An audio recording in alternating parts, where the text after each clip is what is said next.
Uh, is it working? It will be working by now. Yes. Hi. Hi. Hello. Welcome, everyone. Uh, let's give it some time. Turning on the fan, but I can't hear myself. Uh,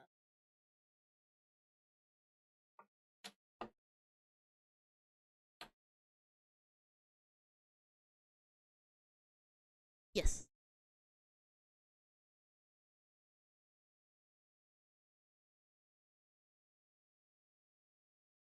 I got.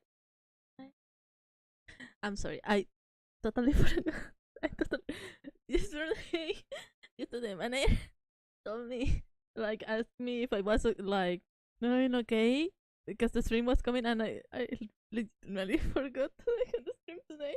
And then she wakes up and it's like, "Hey, I'm ready for the stream." Uh, like 10 minutes ago or something. I swear I had like 1 2 hours left. I thought I had 1 2 hours left at least. No, it was coming right up. It was coming right up.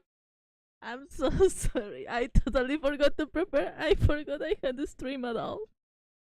I'm so sorry. uh, hey, yo, Shinon senpai. Hi, Ted. Hello, Father Marco. Hello, everyone. Thank you for coming.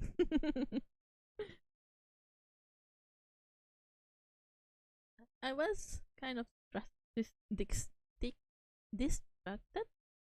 Distracted, I guess, because of, you know, life happened. I was drawing Dion, right? Yes, yes.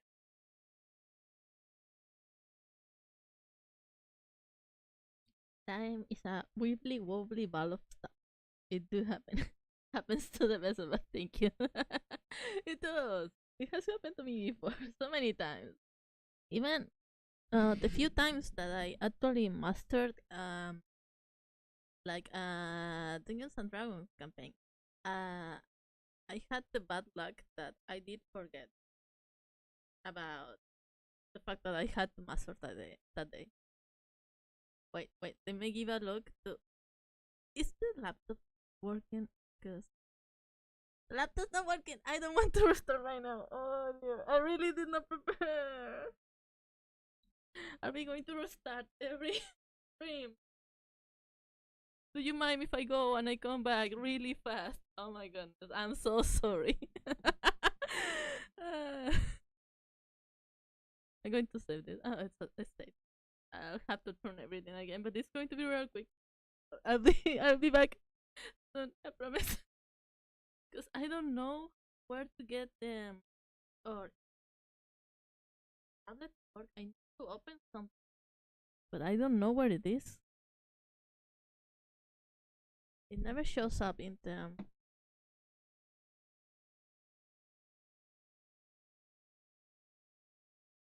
Ah, yeah. I'm going. I'm just going to restart real quick. I'm so sorry. It's okay. Scuff streams happen.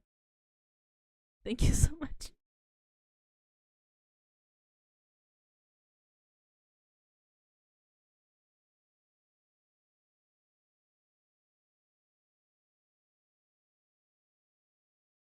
Yeah, that that did the trick. I'm so sorry. Ah, my goodness. That's okay. That's okay. We're doing fine. We are back online. uh, I'm glad that this laptop does restart quickly, or I will cry. I will cry. Dion, Dion, Dion, Dion, Dion, Dion, Dion, Dion. There. Yeah. Everything working all right? Yes. Yes, we have the audio. Yes, we have my face. Yes, everything is fine. Thank you.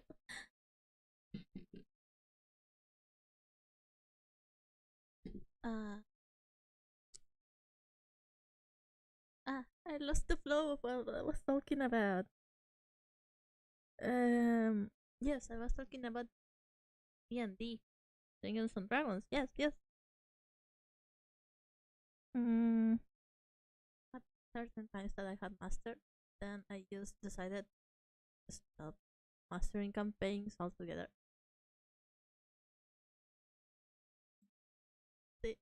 It gives me a lot of anxiety. On the stream, I don't think everything is fine. Thank you so much for the rep.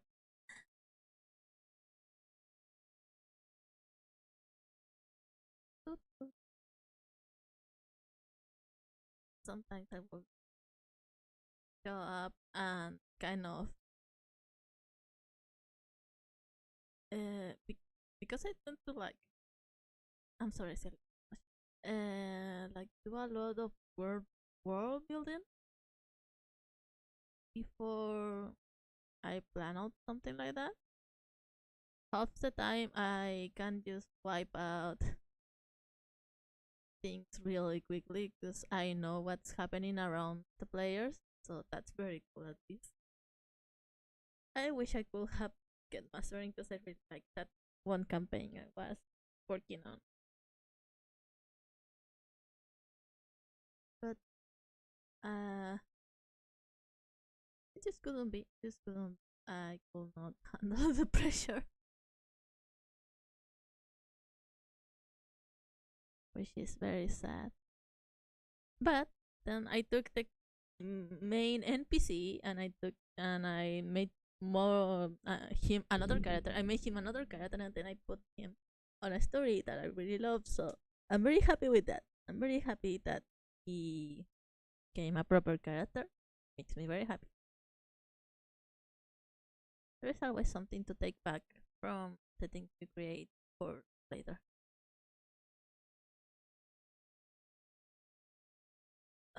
Need to work on the hand.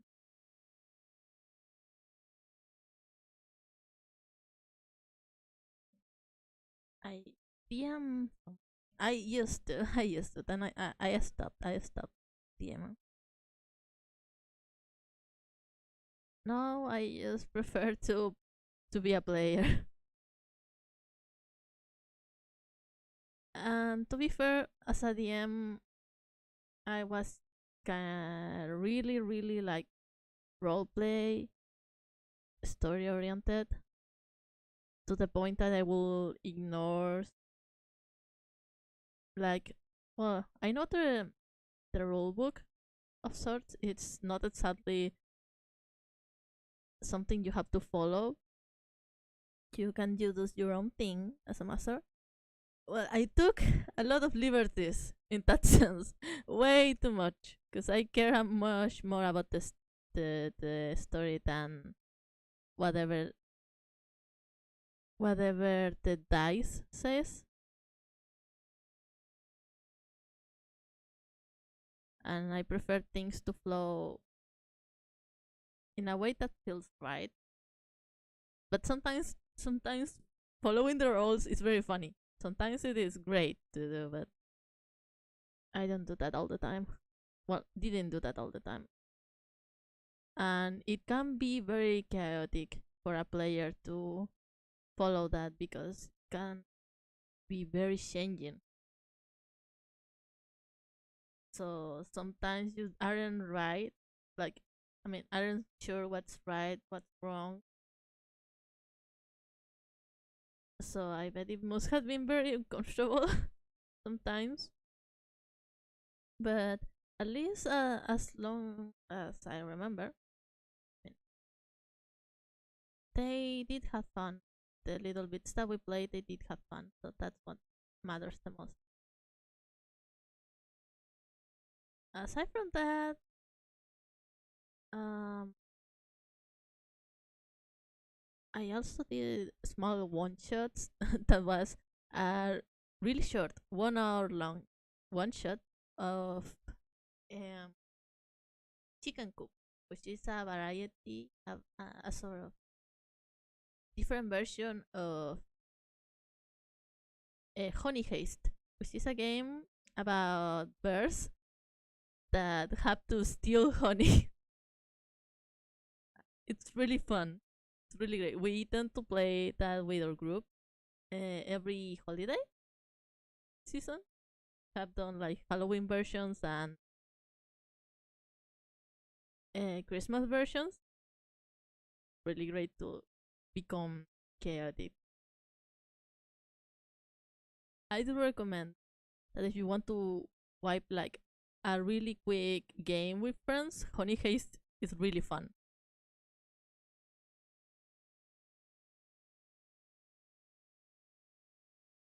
Eh, boom, boom, boom. I don't have to have crap.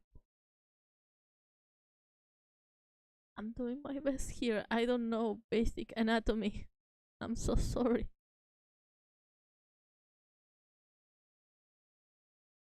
And but aside from that, I do much prefer to be a player. And I apologize to all the masters that have to dealt with me. I apologize to them. Look, as a person, uh, as a person, I'm pretty normal. I don't really do much. I don't really tend to cause too much trouble. No, as a D&D player, uh, as a D&D, um, how to say this? Not good. I'm not a mother hobo, but I'm an instigator.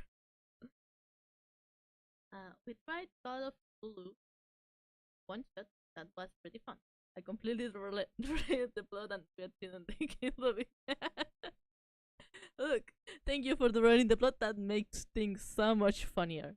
I had played a Call of Cthulhu one shot one time, but I was like 15 or something. They are so fun. I love them. The the sanity stat. I love that addition in games in general. On King shit. Like I can tell so many stories only about one character, which is N. Like he was very, very, very, very, very unhinged, and he will eat the eyes of the creatures. They will kill. He never, no, no, yeah, he never killed a person. I no, no, a creature. He never killed a creature, but he ate the eyes and a lot of other things. He also insulted kings. He will step on flowers and stuff, and he will walk on the ceilings because he had some boots that allowed him to be sort of anti-gravity. He insulted the big bad evil guy and somehow passed the attack he got. So that just made it so chaotic. He also got eaten by a giant frog. He used to put his head underwater and alert the enemies that were underwater just because he was curious about what was there. He was very chaotic and very annoying. Cannibalism again? No, no, no, no, no, no. He wasn't cannibalism. He didn't eat only people's eyes. He ate a hag's eye, and then he turned into a hag. He turned into like he literally got a new class. He became a warlock of the Fae by eating an eye by accident. He was just curious about what he did. The biggest problem with TTRPGs is getting everyone to play. It's true. It's true. We recently had to change our schedule to which one is it? Thursdays? Thursdays? Yeah, tomorrow. Thursday. Cause I'm glad that we still can play at all, to be honest. But it gets really messy, especially now that at least here, like school season is starting again, stuff. So some of our players have kids and stuff, so things change. Or they have kids, or they work as teachers and stuff.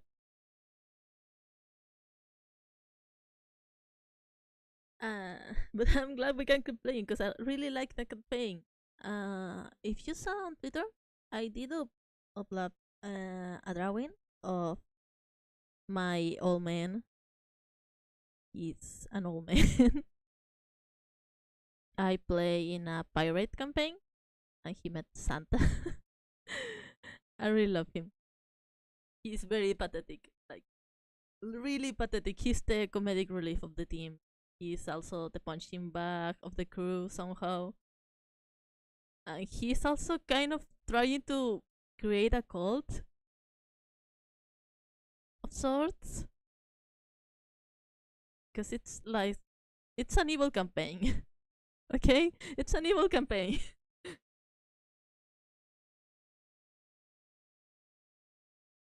I don't know, I really love him. He's a really great guy. I wanted to make an evil, chaotic. No, it's an evil, lawful, good character.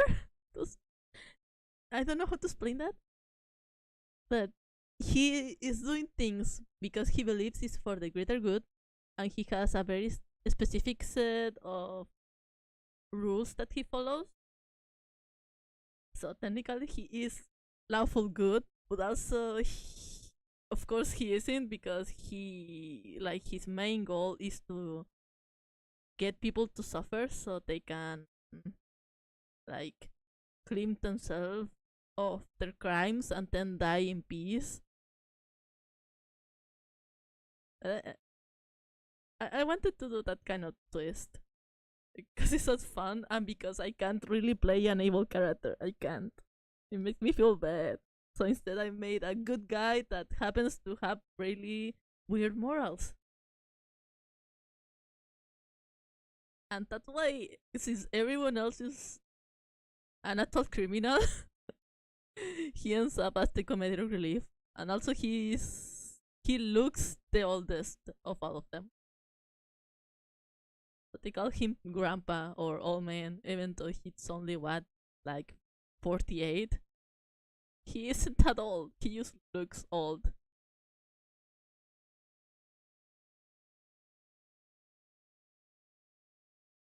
I really love him. I really love my D&D characters in general. I like to draw them a lot.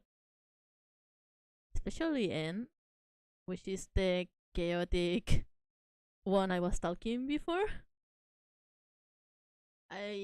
We played that campaign for 3 years, so he's very important to me. I even made like keychains of him. I have a little keychain of him with his face. It's really cute. Here.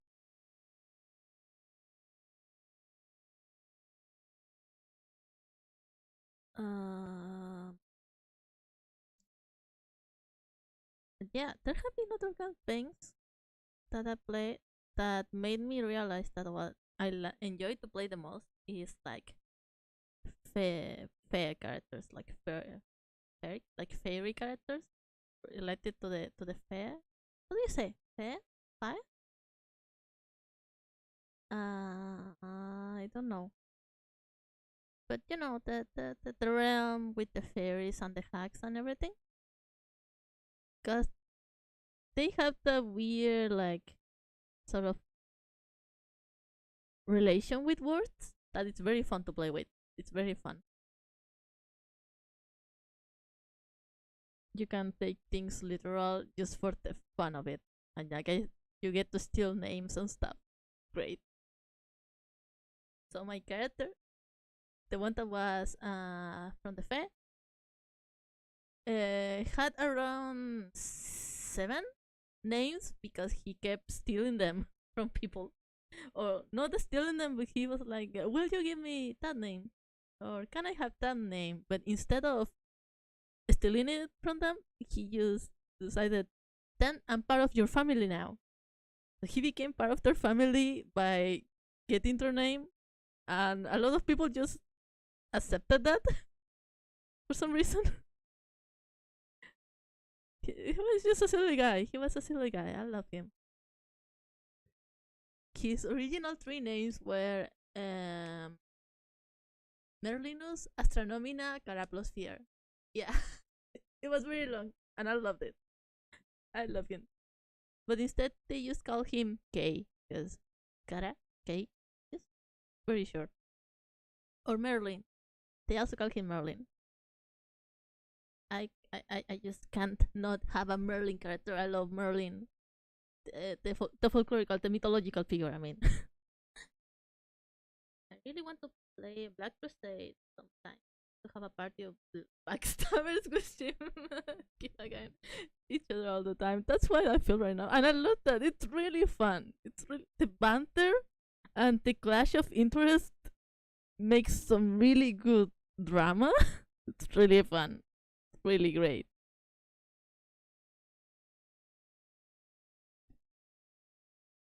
I think that's it for the line art. I just need to do this little line here.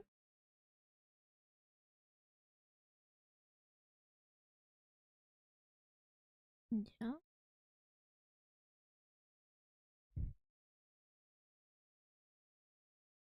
Sounds like a lot of fun. It was. It was. I'm just in the mood for D&D because I really want to play another campaign.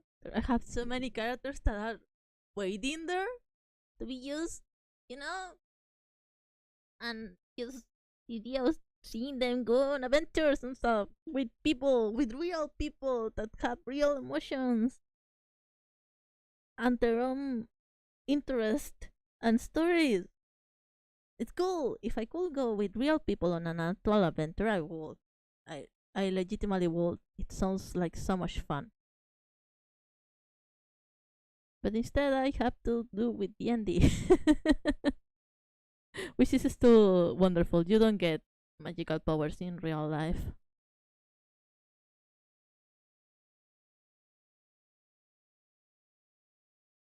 Oh my, I'm really empty on topics right now. I really wasn't prepared for the stream. I'm so sorry.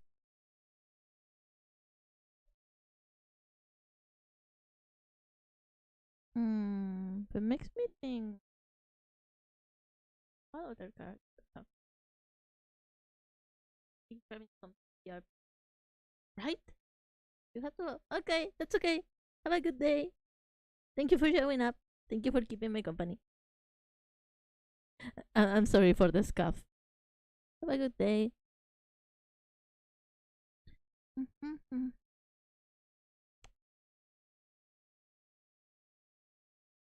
Not that I'm working on it. I really love Dion's design. It's so pretty. A bit on the heavy side because it has a lot of stuff going on, but it feels very contained because of the color scheme, and I really love that. It's very it's very interesting to look at. And somehow the details aren't hard to remember. Like it's a lot of stuff going on, but you can learn them. You can remember them for the most part. Really like that. Of course, that's only talking of the top side. I do not remember the lower half of the sign. I don't think I have seen it, so that doesn't apply.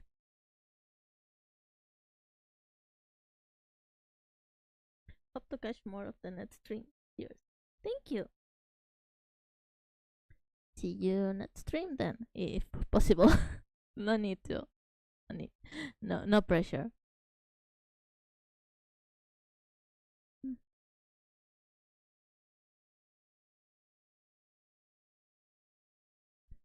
Thinking about adventures. in general.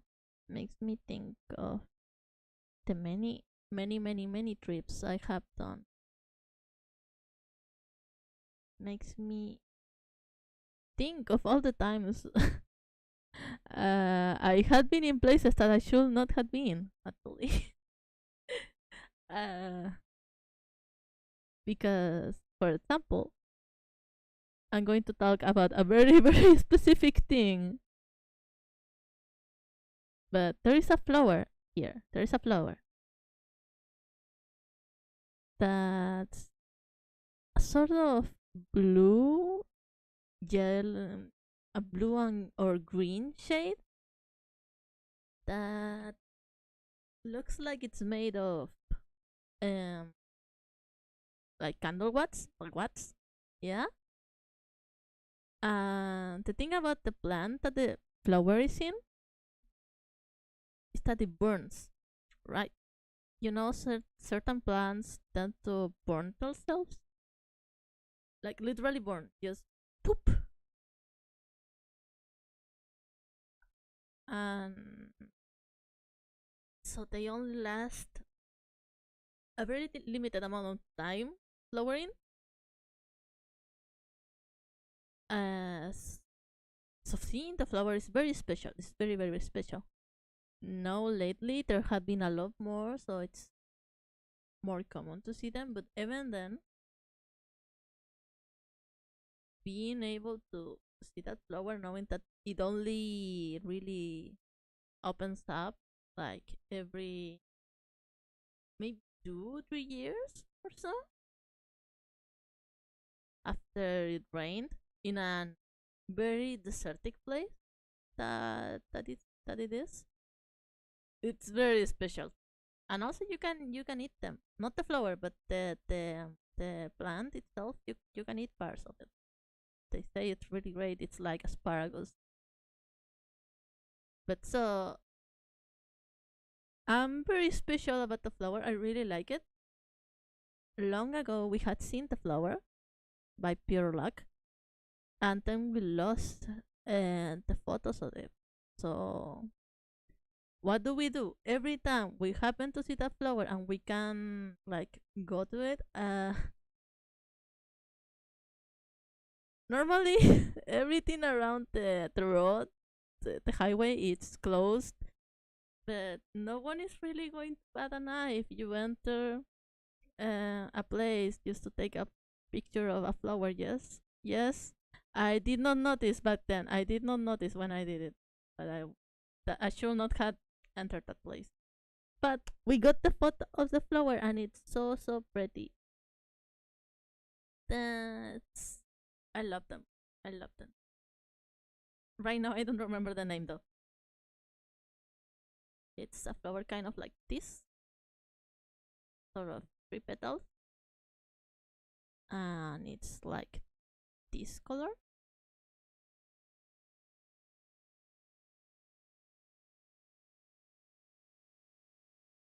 Yeah.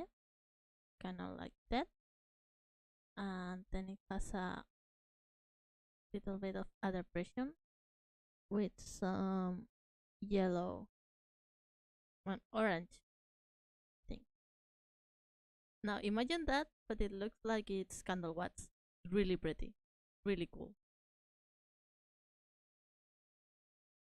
Plants are very. That is not pretty enough, but you get the gist. And it's very small. It's very small.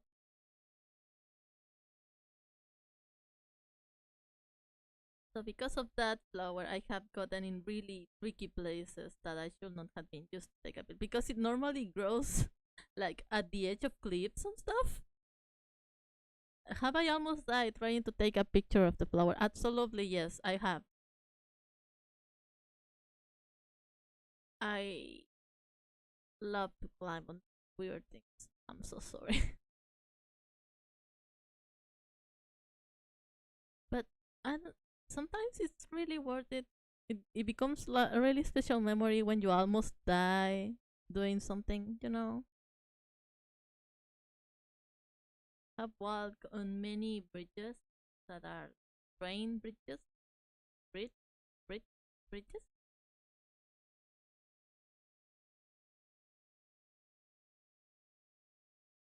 That are sending over.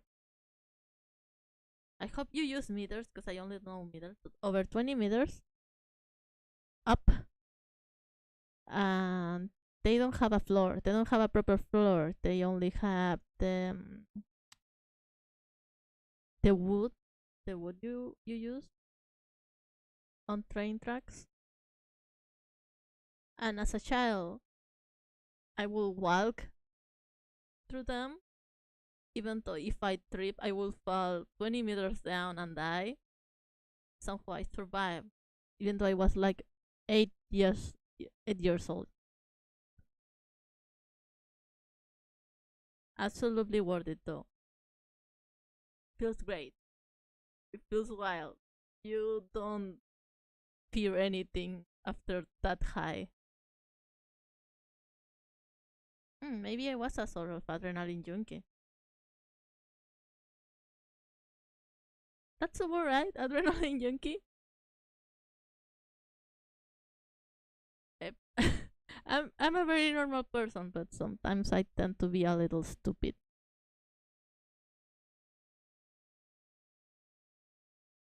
Racing Dead can be very fun sometimes. I'm so sorry. Don't do it though. Don't do it. Do as I say, not as I do. Don't put yourself in danger just for fun. It's not worth it. I was very young, so I did not know. And that experience did teach me to be a coward. I really don't do much right now. Now don't really take the risk. And that's okay. That's okay. Okay. Not doing things, it's not a bad thing. You might miss out, but don't fear that.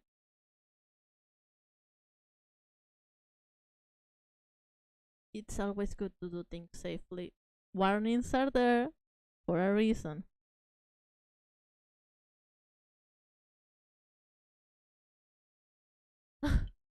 Managed to do this.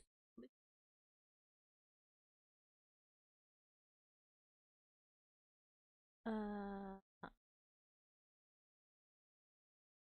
Where's that looking? It's clean, right? It's very clean. I need to point the ear.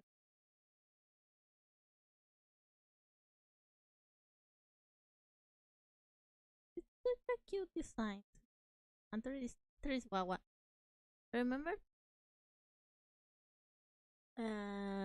Around Halloween when I met Dion, told them that Wawa also means baby in Spanish, at least here in slang. Like, look at this cute little baby. The fact that it also means baby, it's really cute. Baby. Mr. Wawa is just a baby.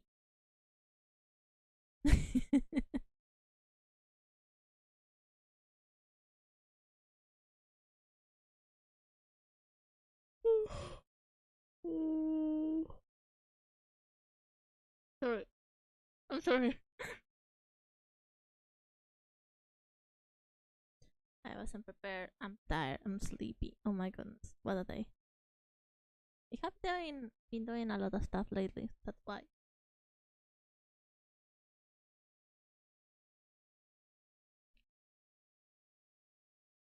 Thank you, thank you. I forgot to save. I did forget to save. Oh my goodness.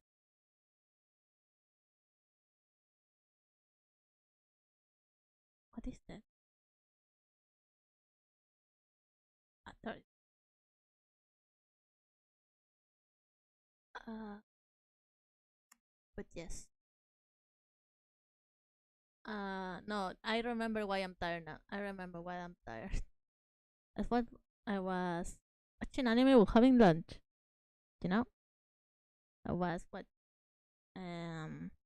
Tonda Mosquito, the Isekai Horomechi, the anime about the guy that has a Fenrir as a familiar. And the thing about when I watch anime, I get really involved emotionally with the characters, which means I get very hyped every time they do anything that's barely remotely cute.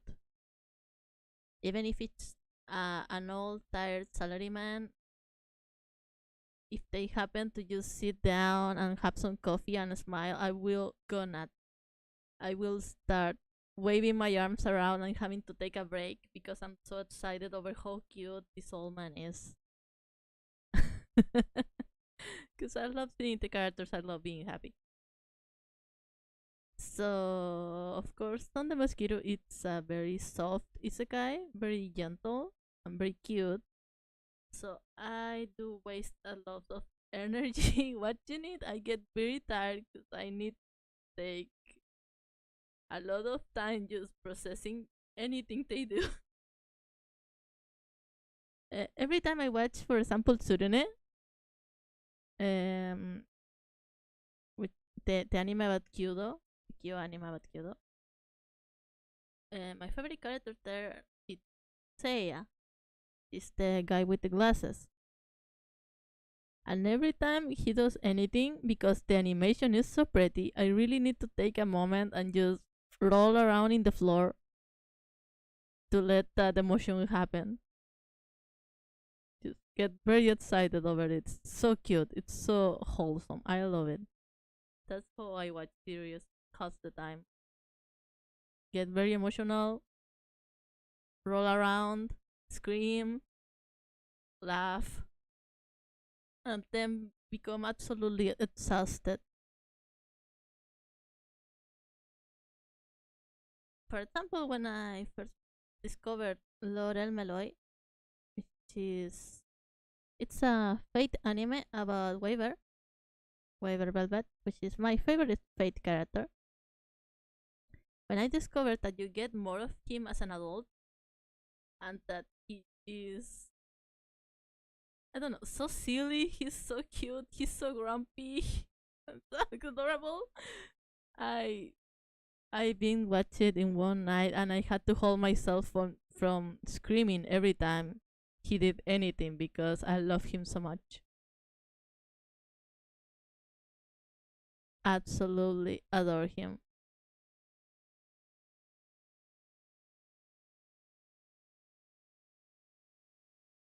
I still do. I still do.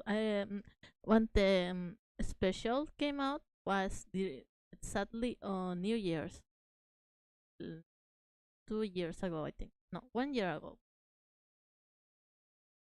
and I was in a trip with some friends in the middle of a really small town, and we had no internet aside from the one I had on my phone, and the episode was not translated yet because it had just come out. Still, I took a moment to step back. I sat in a room alone by myself, and I tried to hold myself from giggling too loudly while I watched the untranslated episode with phone internet, like with just data, stopping almost every minute just because the dedication, the love. I had to watch it. I had to watch it. It was the perfect way to end the year. And I loved every second of it. It was wonderful. We got to see Baby Waver again.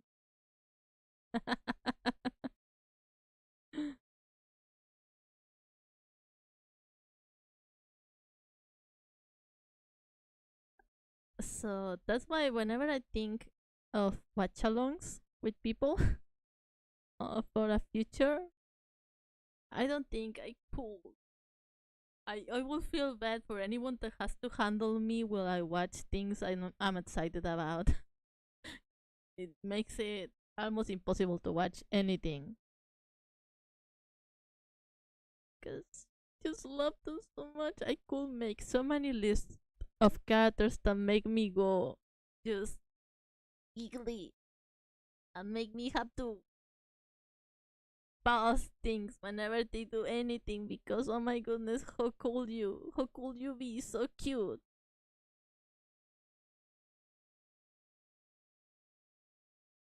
And that's how you get me to watch anything, to be honest. One time, Anna-san showed me Gundam Ball Divers. Yes, Gundam Ball Divers. I think I showed her the opening and she showed me one character, which is Koichi, was exactly the type of character that I love. Looks very depressed, wears glasses, and is an absolute nerd that likes strategy. So then I've been watched both seasons, and then I've been watched the second season just because I wanted to see more of him. And then when I finished the seasons, I made fun art of him and I wrote a fanfic of him and then never touched anything of it again.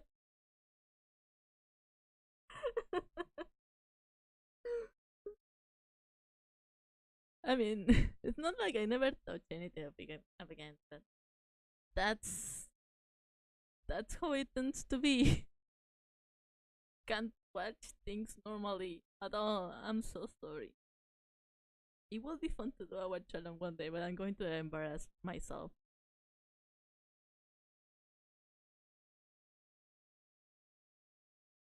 There are many bad animes that I have watched to the end just because I love one character. There is one that's called Trickster, Edo Gabarampo no Shonen Tanteidan, and I can't say it's good. I can't say it's anything remotely entertaining either. I can't say I like the characters much, except for a few.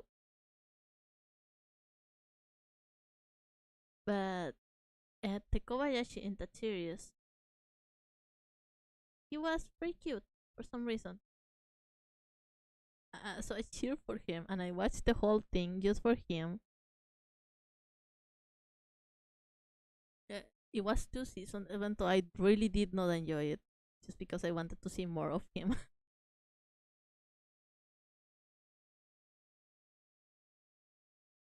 I wouldn't recommend it to anyone, but it's a pretty funky series. The type of series that people forget after they came out. No, about that type of series that people forget after they come out. I could also talk a whole deal, but that reminds me of another type of series that it's series that a lot of people don't watch, but anyone who watches it, it's very passionate about, despite the series not really being like extremely amazing to say. For example, I know K Project. It's amazing. It's wonderful. I love it so much. Also, it has a lot of problems. It has a lot of problems. That's okay. And it might not be that well known, but anyone who knows of it is very passionate about it, and I love that. The soundtrack is great, animation is great, but it has a lot of problems, and the story is kind of hard to follow sometimes.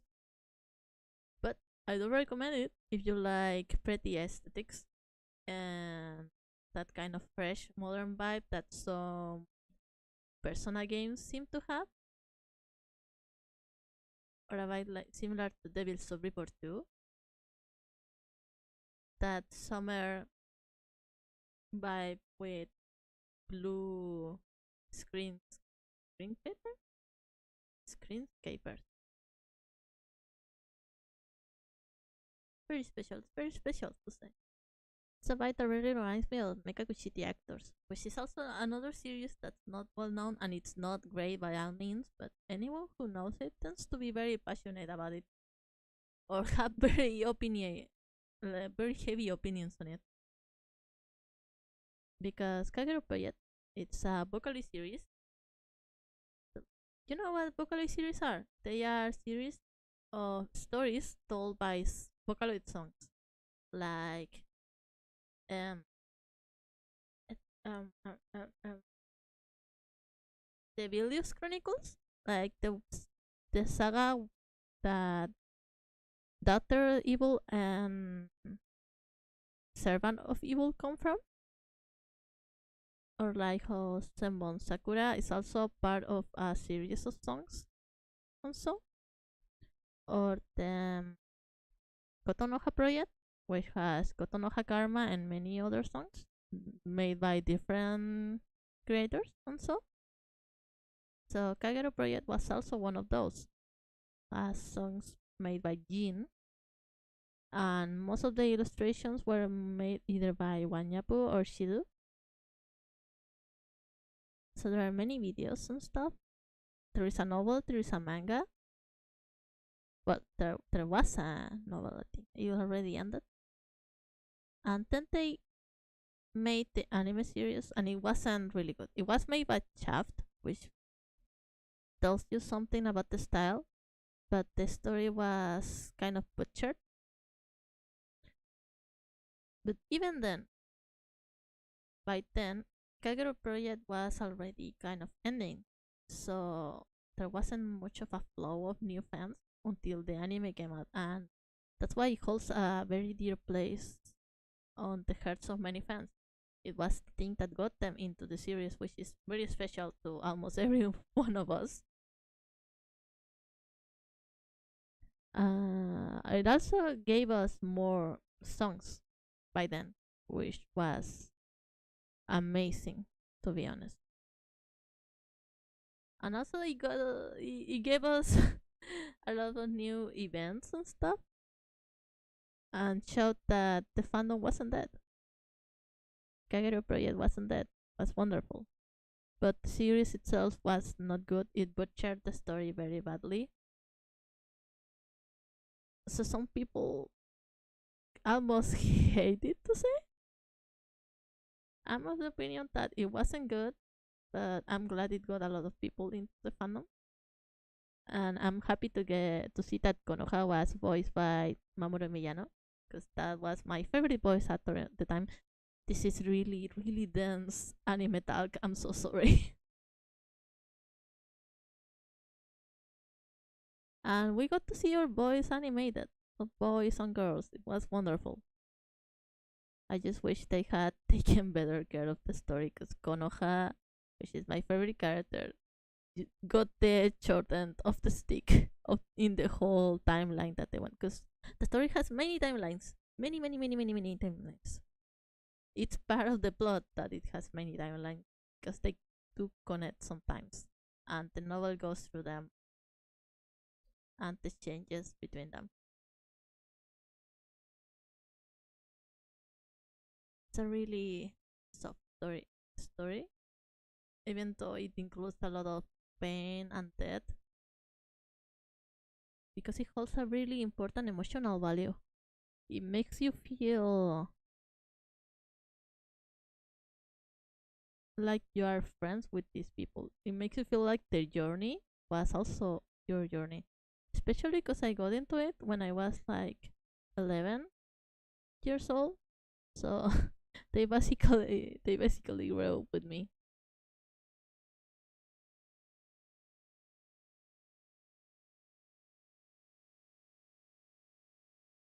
It's very lovely. It has that vibe of summer, a summer that you remember from when you were in school. Perhaps you went out with friends to somewhere and had a little adventure, and that isn't going to be back anymore. That's left behind, and things had changed. The kind of melancholy that it holds, very nice.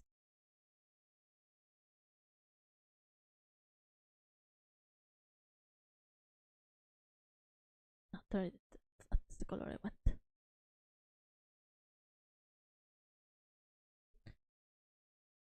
I'm not good at explaining those kind of feelings. And to think the story technically only happens in one 2 days, August 14 and August 15, which is why every August 15 you can see how everyone comes back to the fandom to celebrate. Just for that day, just for that day, the fandom is alive, and then it goes back to its slumber. It's really funny. It's like how people remember Full Metal Alchemist on, I think it was October 21. I think it was October 21. I did watch Full Metal Alchemist, but Brotherhood and Original, but it's one of those series that for some reason I do not remember.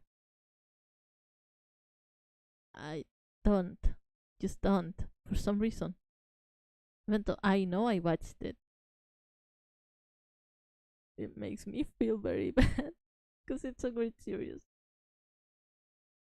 Oh, Lobo, hello, welcome to the stream. I'm just rambling about anime while I paint Dion.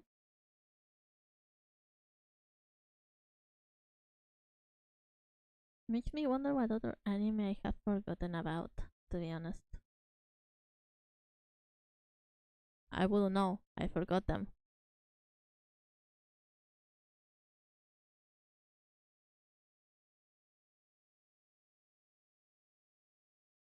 Uh, for now, what season? I had more. I had more things that I was watching. I was watching all anime. That was Kyokaramao and a very long name. Oh dear. Shankoku Monogatari. It's not related to the Monogatari series, by the way.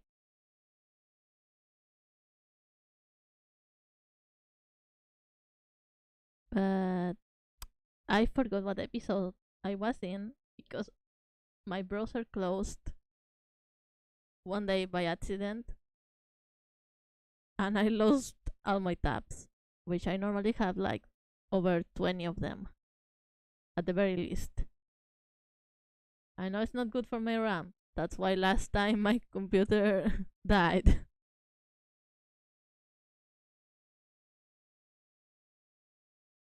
But I lost what episode I was in, so I probably won't watch them in a very long time.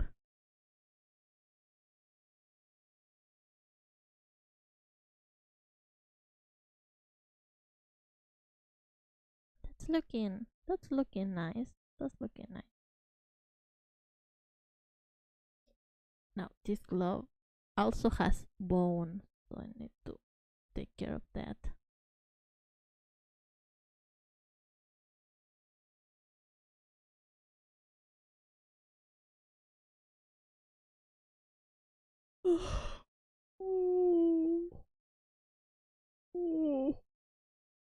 I'm sorry. I'm sorry.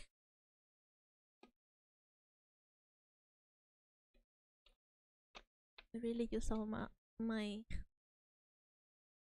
energy on that. On watching an old salaryman cooking food for a giant dog, dog, dog, dog. Mm-hmm. Today I learned to speak English. It's the day you all will lose. I'll become too powerful to be stopped.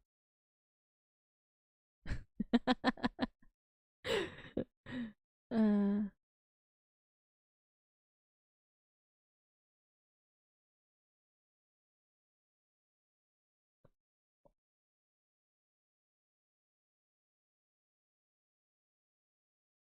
and color here.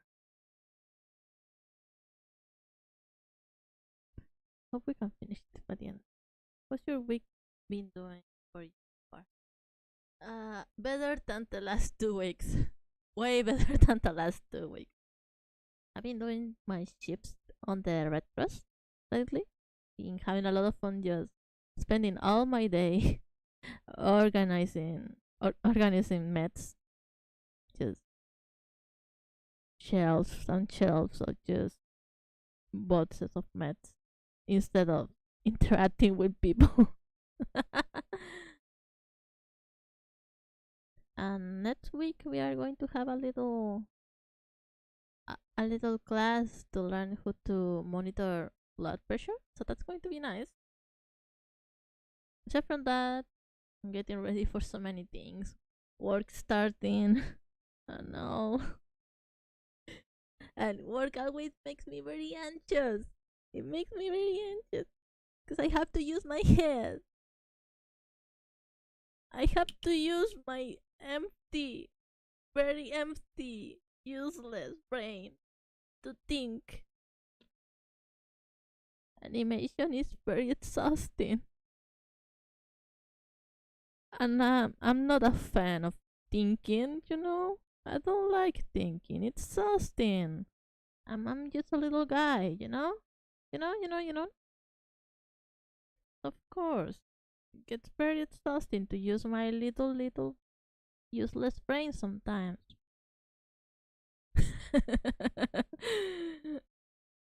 That was very stupid to say. I'm so sorry.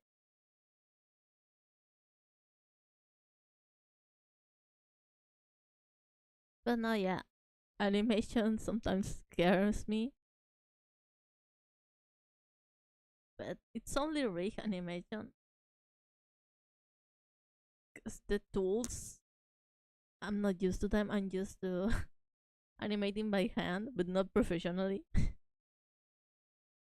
So it's a wall ordeal. But it's gonna be fun. It's just getting used. That's how it is for most things. You just get used and keep going with your life. Whoop. Hi, Rex. There, there they are.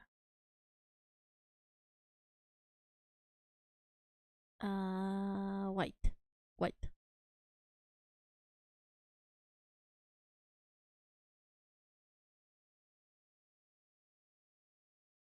Aside from that, everything is going to be fine. To be honest, when I started working in animation, the first 2 months, I hated almost every second of it. I struggled really bad. I always struggle when I get used to this. Actually, every time, for a long time, not only now, but for a long time, every time I have to stream, I spend at least 5 minutes just screaming into the mic that I don't want to do this. Not because I actually don't want to, just because I get anxious. I just get nervous, and the best way to let it out is just accepting that I'm nervous and screaming onto the mic. And one day, I'm sure I'm going to forget that I'm already live. I'm going to scream into the mic where everyone can hear me, and it's going to be the most embarrassing thing ever. It's going to be hilarious though. Oh, that looks nice. Save.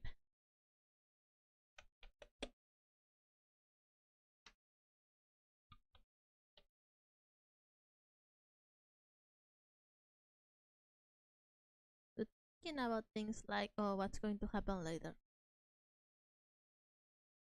There are things I want to stream.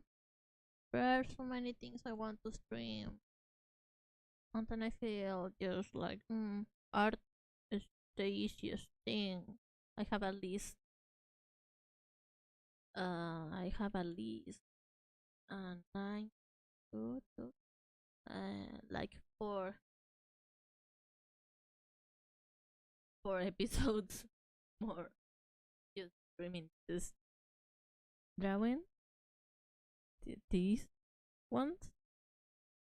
It just feels like the easiest thing. But there is a game that I got that was Turnip Boy. Turnip Boy commits that version.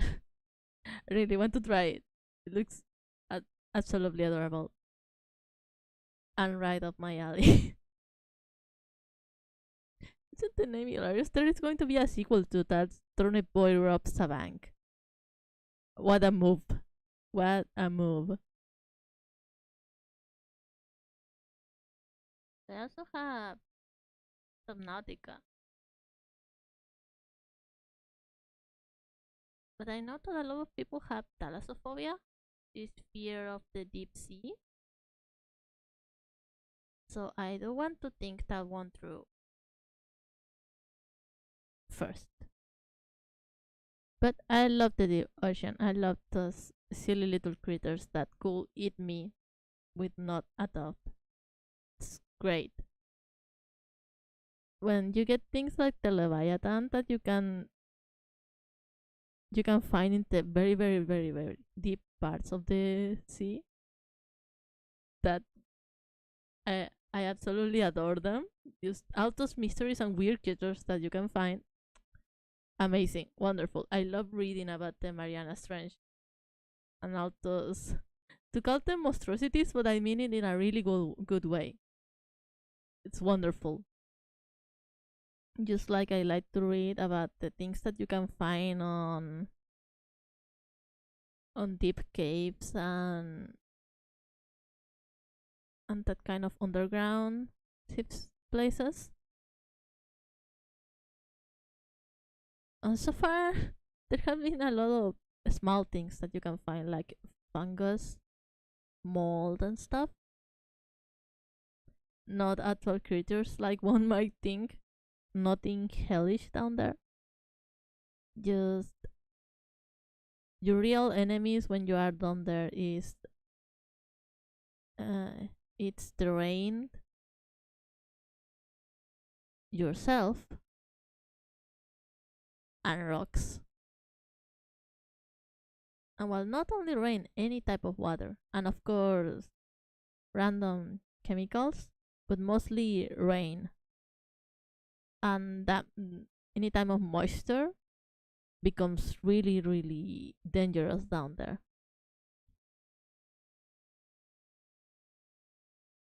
And things like rescue missions for people that are trapped underground in caves.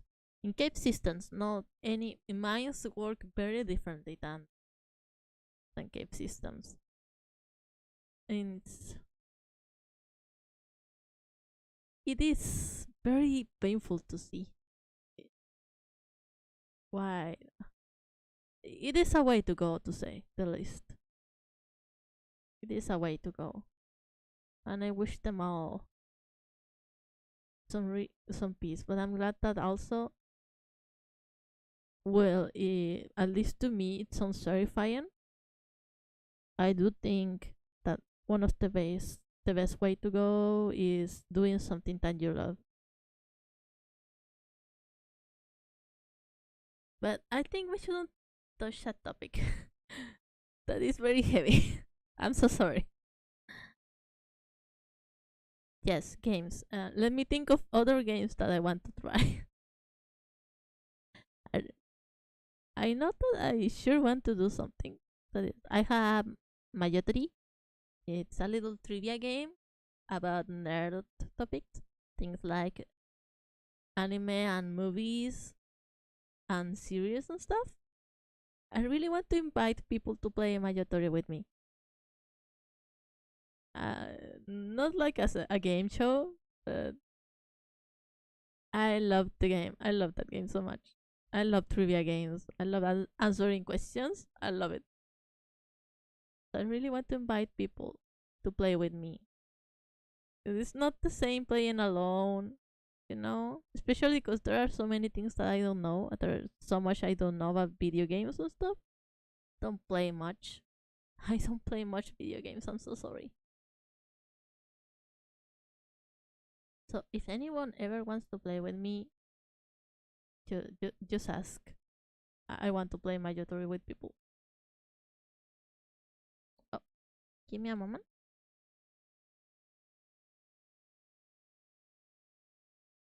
Wait, wait. Oh, it's working. Okay.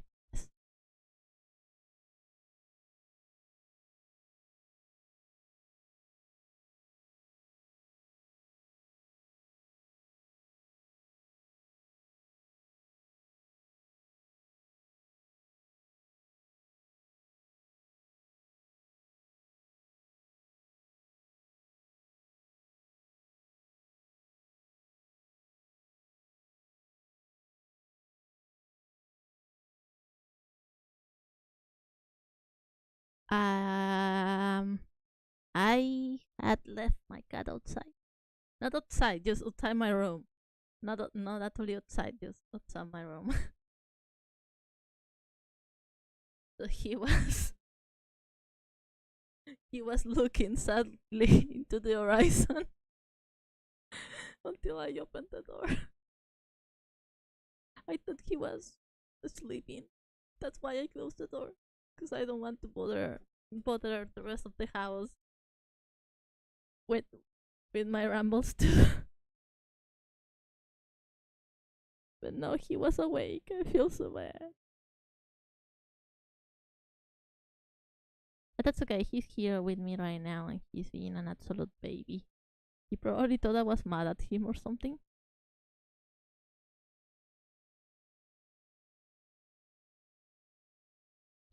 But yes, games. Um, I have Monkey Island. I have the whole collection. I have only played the first one long ago. I do not remember, as usual. That is a very normal thing with me. I do not remember things. It will be lovely to play them on stream. I mean, story-driven games. I hope you like them. And there is a game I really want to play. There is a game I really want to play, and I'm going to be very bad at it. Very, very, very bad at it. It's the Mortis trilogy of Fate. I think they call him the Mortis trilogy. But the three Fate games. Fate is one of my favorites, like horror games. Very fitting for a priest, isn't it? Yes. I'm very bad at horror games. I get very stressed. Even in RPG horror games, RPG makers like Eve or Enroll or Rekinder and stuff, I get very nervous. I feel like every time something is going to start chasing me, and I don't like chases, so I just get stressed before the chase. Will I wait for it? And it's never going to come by, or it will, but really, really later.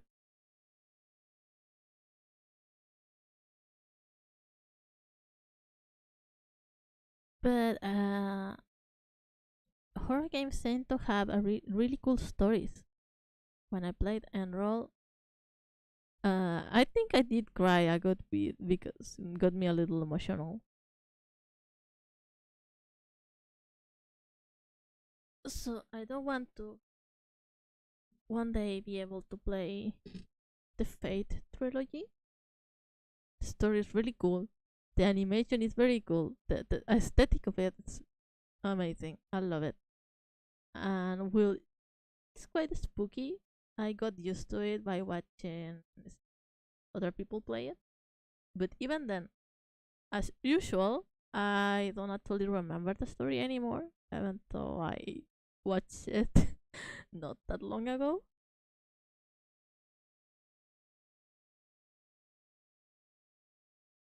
I hope to one day get it and get to play it. That will come later. That will come later.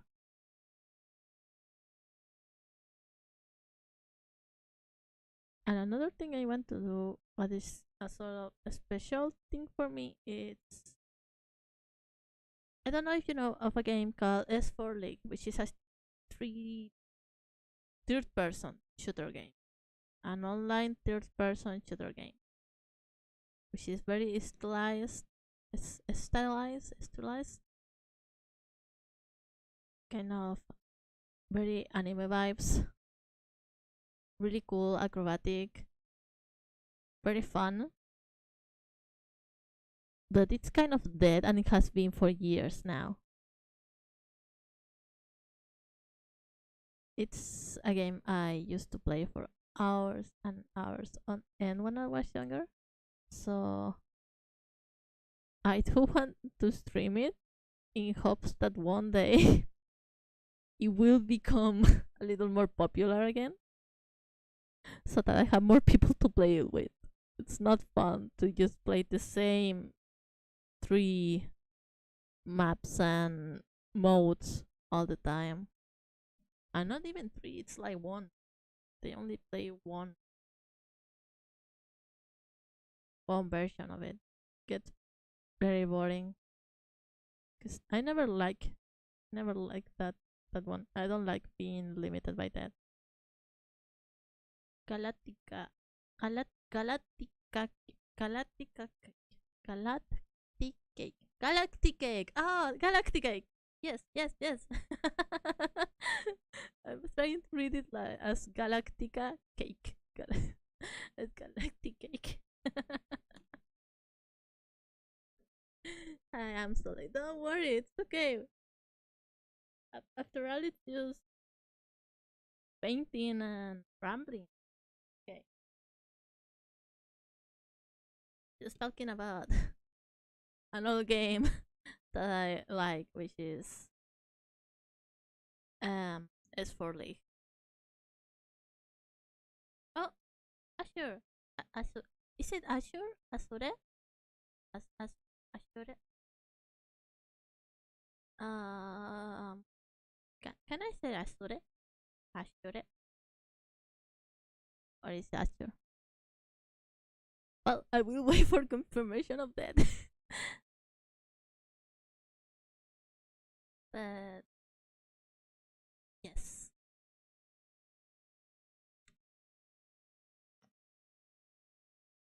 In that game, in S4 League, I was mostly. Oh, I remember now. This. I sure like Azure, like the name of. That's the thing. I don't know how to pronounce the name of the color. I only read it. I never heard. I never heard it. I need to show up about your streams more so I can hear it. That will be the best path to go. Showing up at your stream. Oh, Gemma, Gemma, Gemma, Gemma. Oh, Get me sounds cute. Very cute.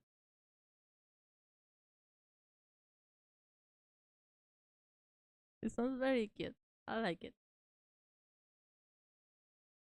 I'm sorry, I struggle with names that much.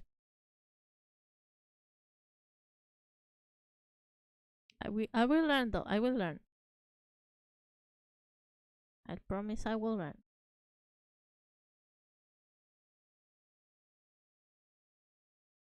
No, this is the opposite. But yes, welcome. Just painting peon here.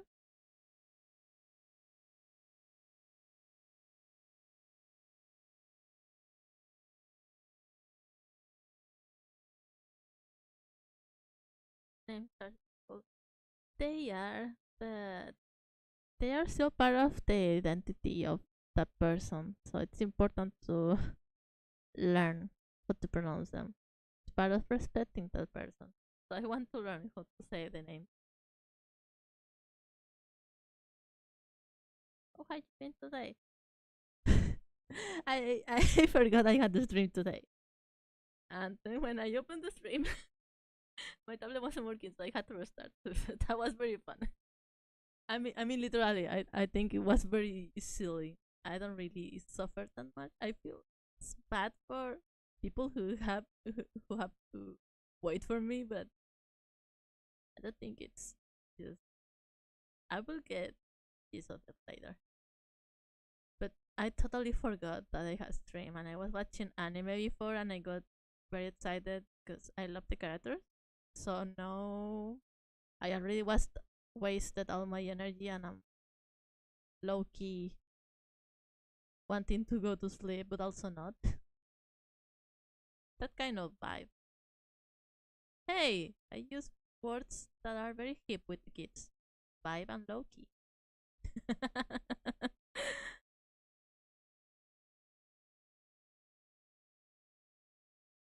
Why? Yes, but it has been a very nice day today. For the first time in like weeks, I managed to wake up before 10 p.m. I should be better at discipline, but even though I'm a priest, uh, I don't do well with that. I'm a morning person, but my sleeping schedule gets messed up very easily because of my cat who wakes me up at unholy times, and then I can't go back to sleep. Why? How has everyone been? They not that about it. I never asked you how you're doing. You gotta set alarms sometimes. Yeah. Whenever I wake up with alarms, I always have this lingering feeling of fear. So I try to not, but it's necessary. It's the lesser evil. Oh my god, relatable.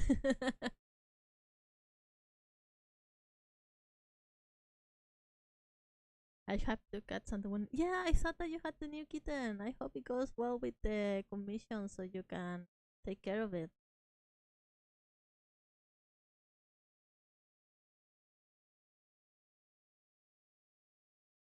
So, what about the other two cats? What they call? Tell me about them. I love to hear about pets. Lovely.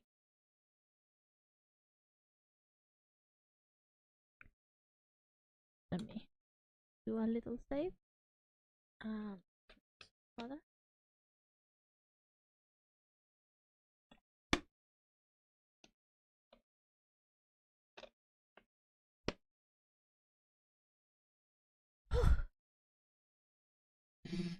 Oh,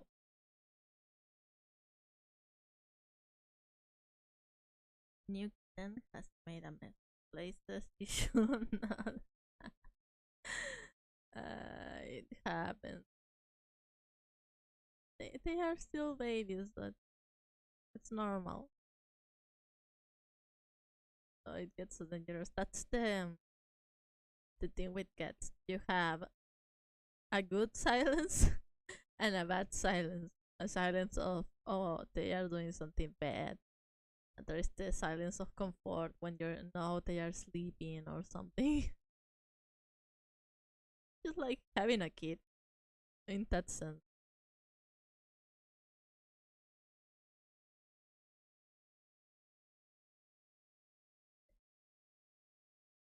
I end up like rummaging the whole house when I don't know where my cat is. Even sometimes at like 4 a.m. and I notice he isn't with me, go everywhere around the house. And then I found out he was always with me. He was just under the bed and didn't see him.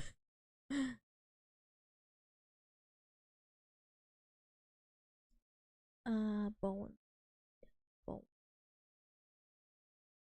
bone, and rings. Kitten is very young, so it's going to take a bit. Yeah, that's okay. It's a baby. Gonna be fine. They learn. Wait, that's a three bone. Can't have three bones. I learned anatomy. Come on. Just fight older than my first cat when I got them. Oh, I love when they are at that size. They can like feed on your shoes and stuff. Really cute. It also makes it very tricky because they are very good at hiding. I got my cat when I was when he was like 4 months, no, 2 months. He was one was a baby, but he was abandoned, so that's why.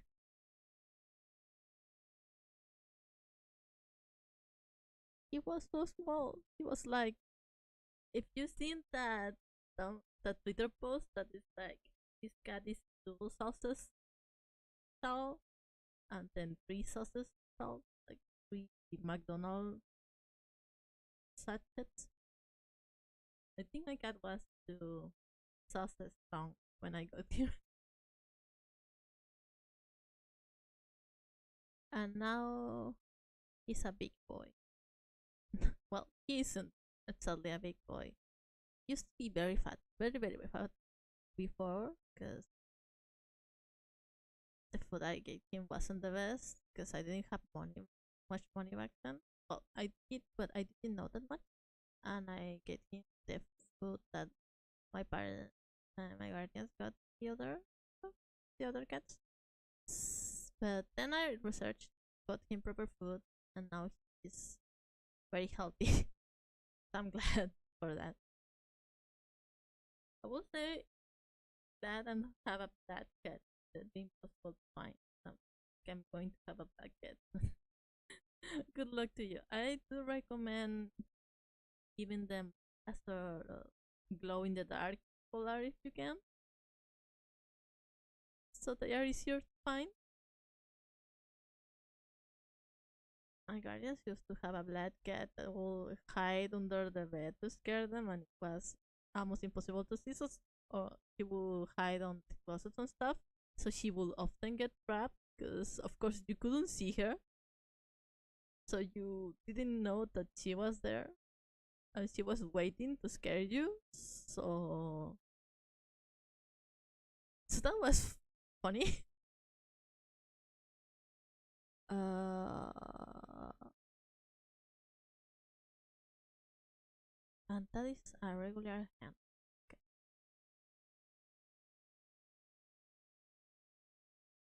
Oh, you're getting a lot of cats. I hope everything goes well with them. The monster under your bed is your cat.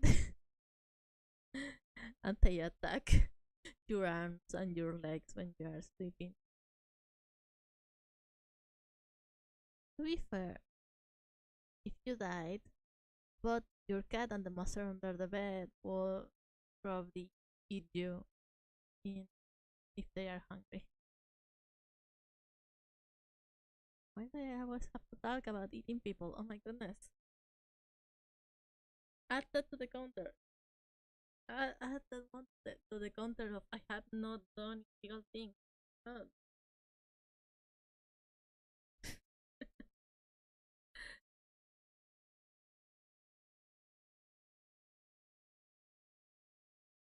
That is a wonderful introduction to my stream. I am so sorry.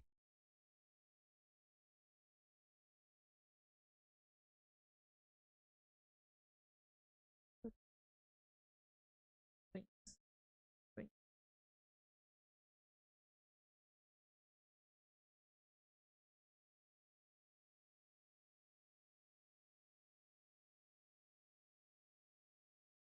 Beyond.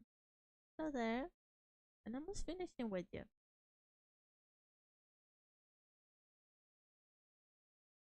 I'm just focusing on the ring here for a moment.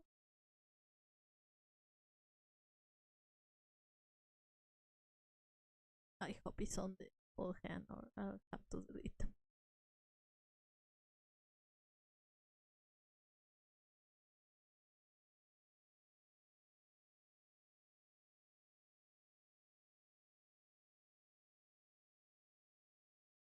Yeah, that's very good. Thank you.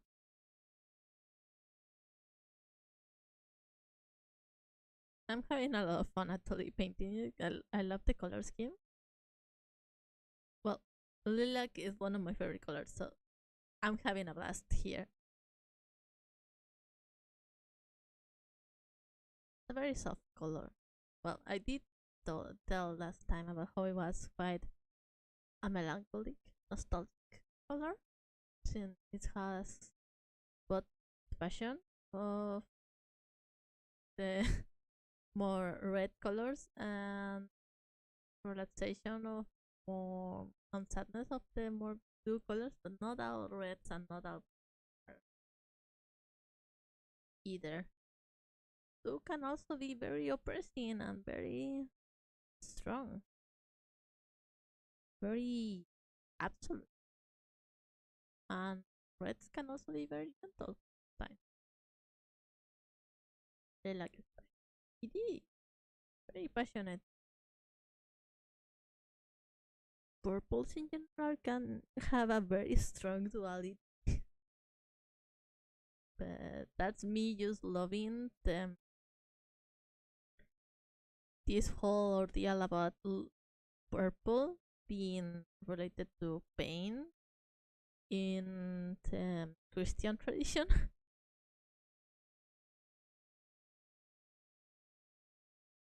Yes, Christian mythology is very fun to learn.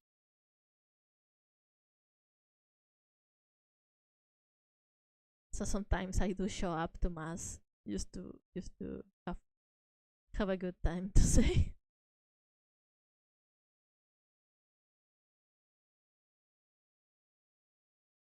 That sounds so weird. But taking part of religious practices, it's very fun to me.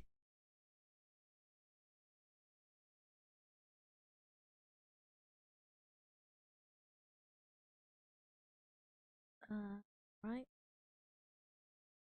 Of course, the snake.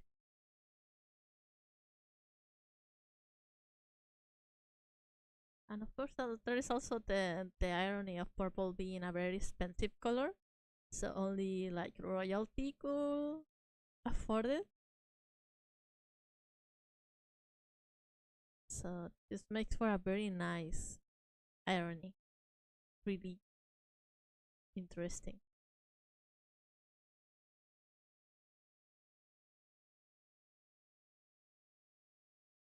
That also makes me think of blue was also quite a hard color to find. Then again, I think purple was such a hard color to find that they didn't even have a proper name for it at the start, which is completely valid. Maybe I wonder how many. How do you come up with a name for a color? But I'm not going to think too much about that. I don't know much about that. Colors like vermilion, colors like um, what colors like they come up with green, yellow. But they come up purple, wine, red, kitty color. Wine red. It's so pretty, so elegant.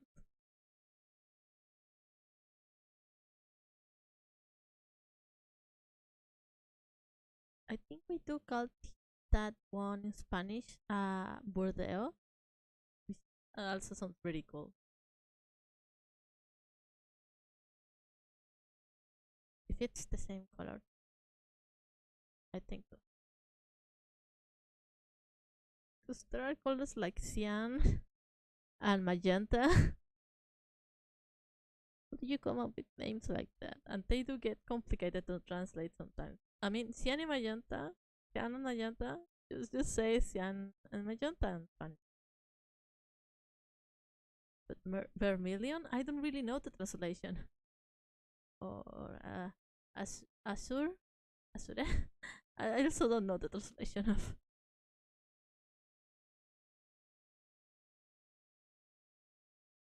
Or cobalt, which I know it's the mineral. I don't know the translation either.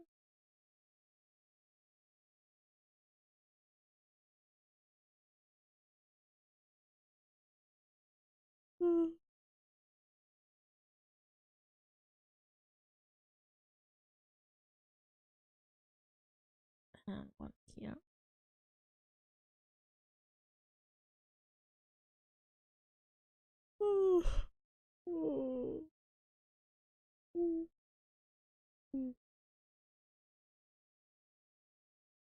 sleepy. I'm so sorry.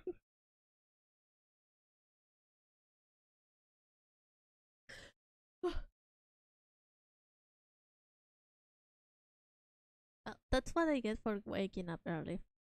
But it's necessary. It's necessary. I'm a priest. I must have discipline. This is all part of my training. You see, which is completely out imposed. But doesn't matter. It's still just as important.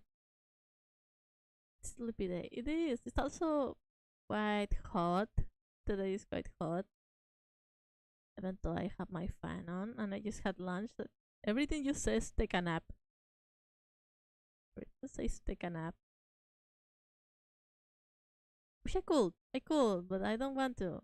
I'm actually having fun, despite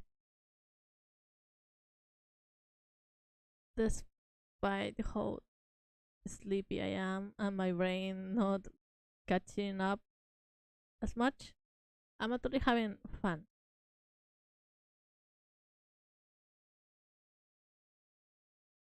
And also, if I take a nap right now, I will not wake up till like 4 a.m. and then my sleep schedule will be even more ruined.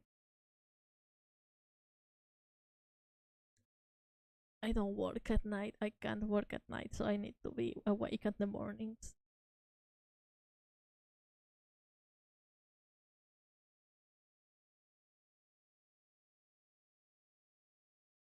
But aren't most VTubers sort of night owls? Aren't they? I think most of them do prefer the night.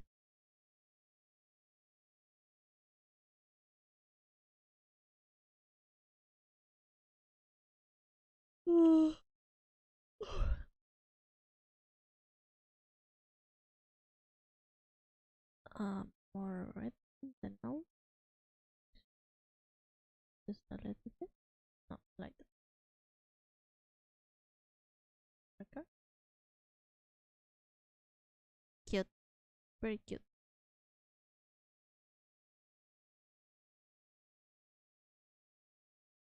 No,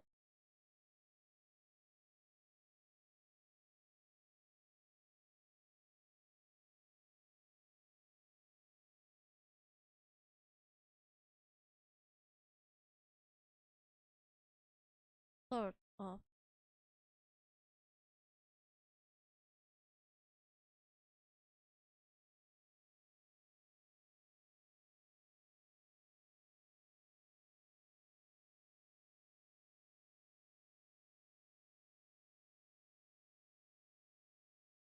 Um,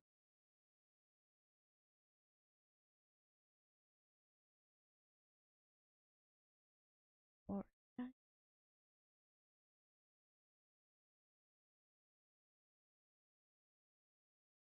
that was.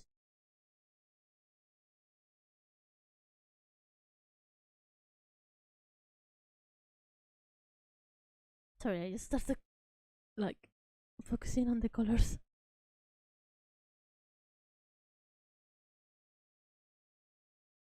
If you wonder what I do, I literally just take a color, do the opposite, lower it a little maybe. That's how I paint everything. And then things like gradients and stuff, I paint them like by hand too. I choose every color by going like, for example, we have this color, and then we have this color. But then I go this, and then like this, like this,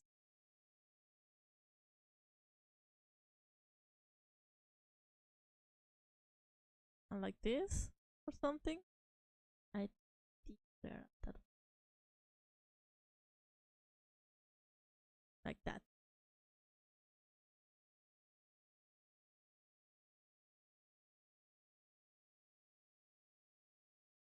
So I paint I paint all my gradients by hand.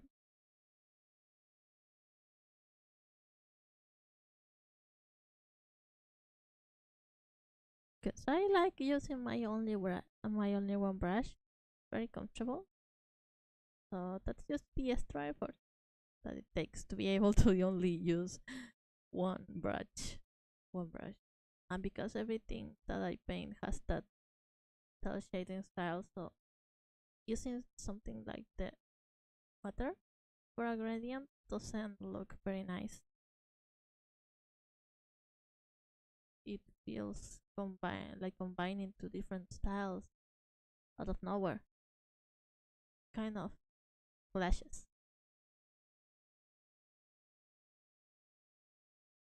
Ah, the snake. I will forget the snake.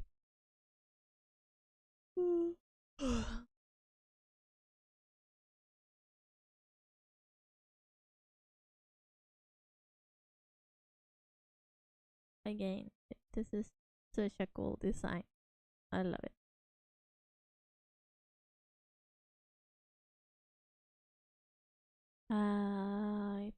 That's what we got, so I'm going to paint lines.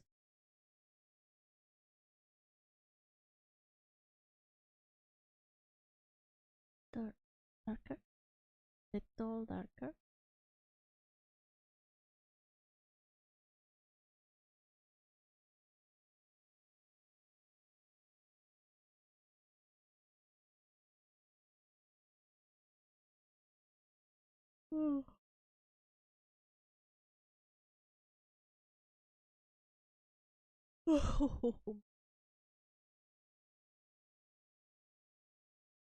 He had a bit too much on him, but he can't resist.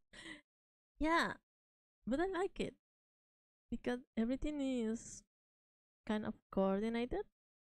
So it feels very visual key, visual kei like.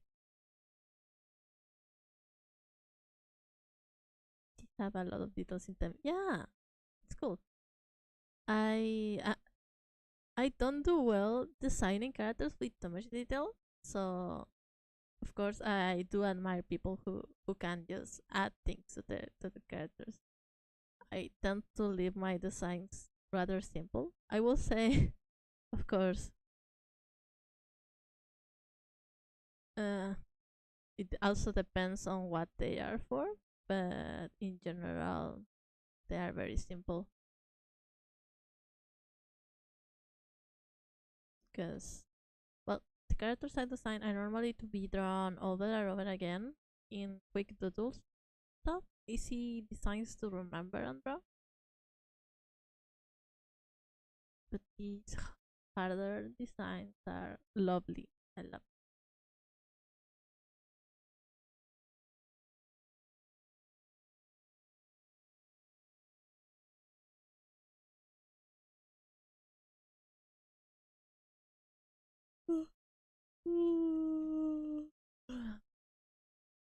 In practical designs, too, very fun.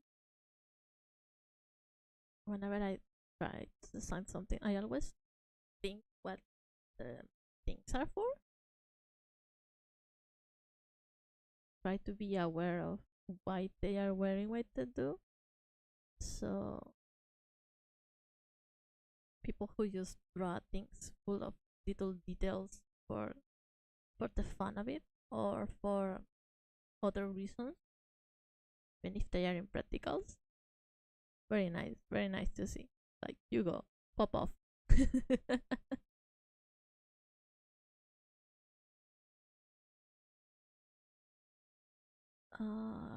There, and these are yellow, sort of dark and cold.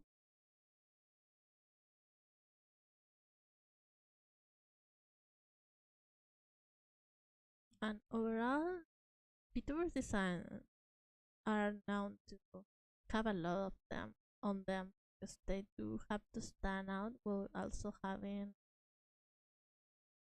a sort of silhouette that is not too hard on their triggers to breathe, you know? Not too many let's say alien things. Sometimes some do push those boundaries, but in general VTuber design have that sort of base, and from then they must build up their identity onto something unique. I do find it rather cute. I do find it rather cute as a thing to do.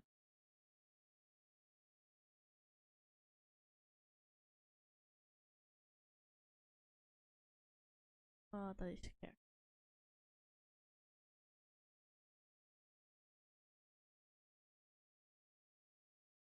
That will stay like that. Like this.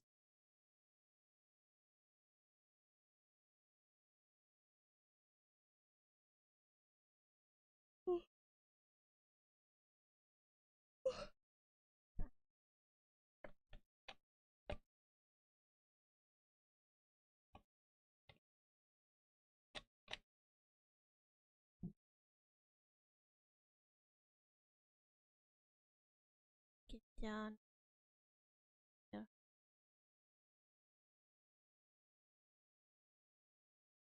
Oh wait. Get down to yeah. Fine. Look, it's technically because your body is trying to oxygenate itself, pull bulbs, pull air onto itself, so that you can stay awake longer.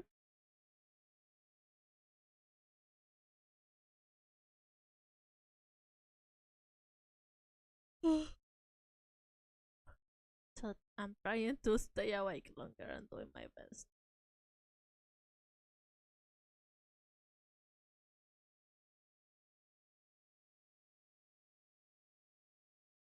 Yet this sounds very beautiful. Look at it. Oh my goodness, the screen is very crowded. Ah, there you are. Now that I think about it, I shall. There, there you are.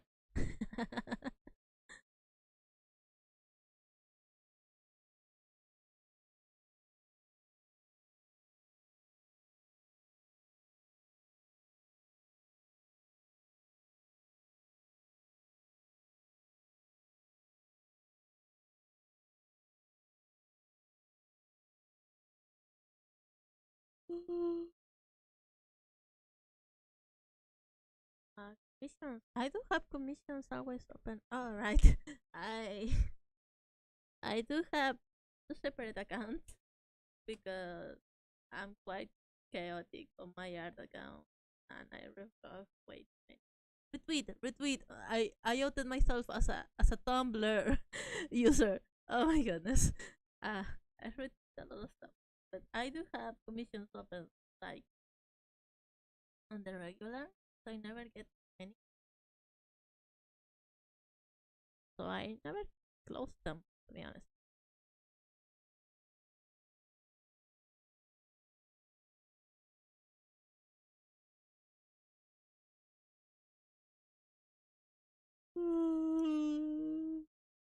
Opa! I'm sorry.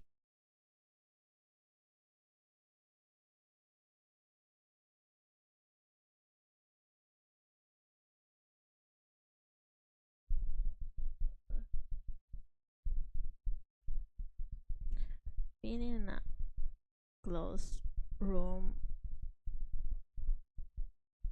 at midday really makes me want to sleep. I used to sleep so much when I was younger. I would sleep during class, I would sleep in car rides, I would sleep. Um, there was one time I slept 25 hours. 25 hours. I went to sleep one day, woke up the other day. The next day. Not in a regular way, but like went to sleep at like 3 p.m. and woke up late evening of the next day. Or I will sleep during whole class. No one ever really tried to wake me up because I had good grades, so no need to bother. There was a very sleepy fella. There was a very sleepy fella. Sleeping for 25 hours is not something I would recommend to anyone. It's very your body gets really stiff, and then you wake up hungry and you need to use the bathroom and everything. All comes back together at once. It's not good. So of course, if you do it. It's not good. But I used to sleep so much to the point I don't think I remember most of like my teenage years because most of it was spent sleeping. But don't think of it as a sad thing. It's fine.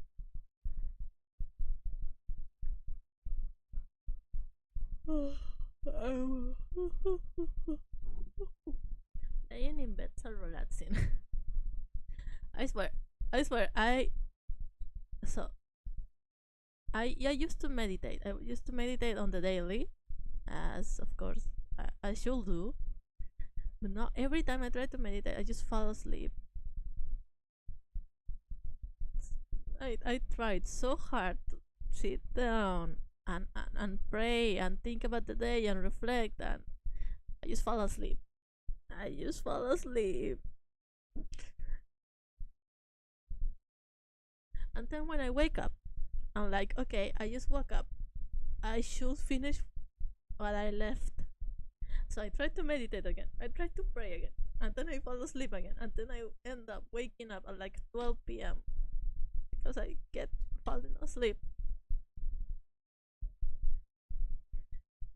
It's it's also one of the reasons I have not been able to fit my schedule. But it just feels so nice to drift. Just let yourself think of pretty things and then you just fall asleep. So comfortable. So comfortable. It should be a crime to get that comfy. I can't get anything done if my bed is so comfortable.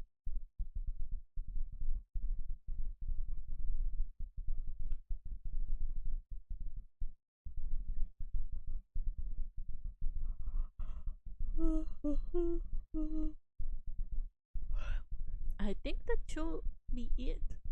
Ah, wait, no. I forgot this. I forgot this one thing.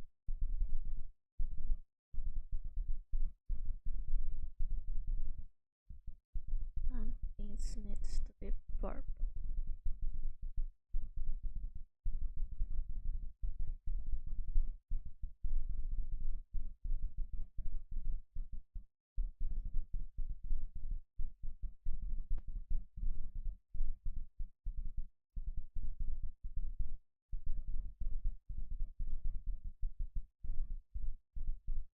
Yeah,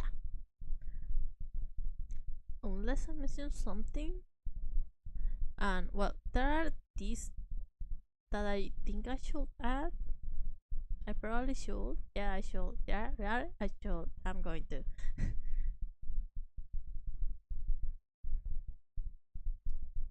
It doesn't hurt anyone.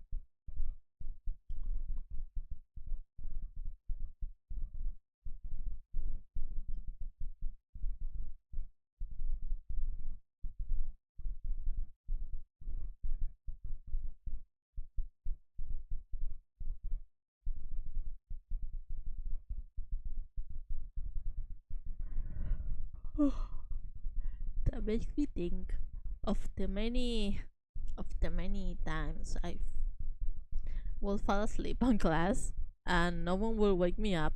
So everyone left for either recess or because class had ended and they left me there sleeping. Yeah, that wasn't very nice. Oh, wait, that's my cat.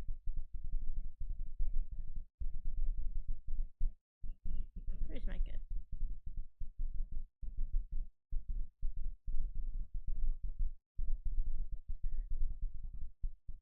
Or one time I also fell asleep standing up next to a um oh my cat again.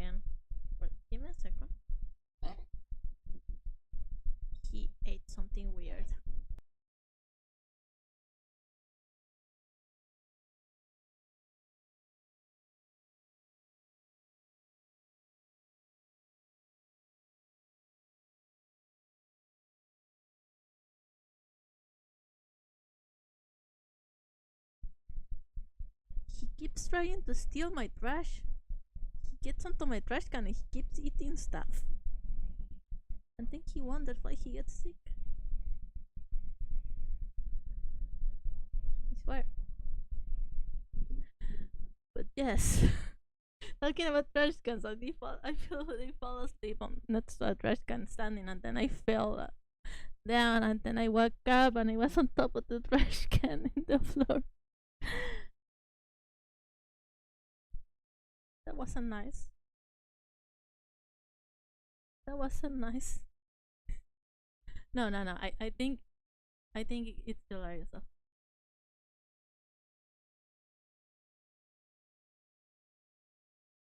Oh, that's why.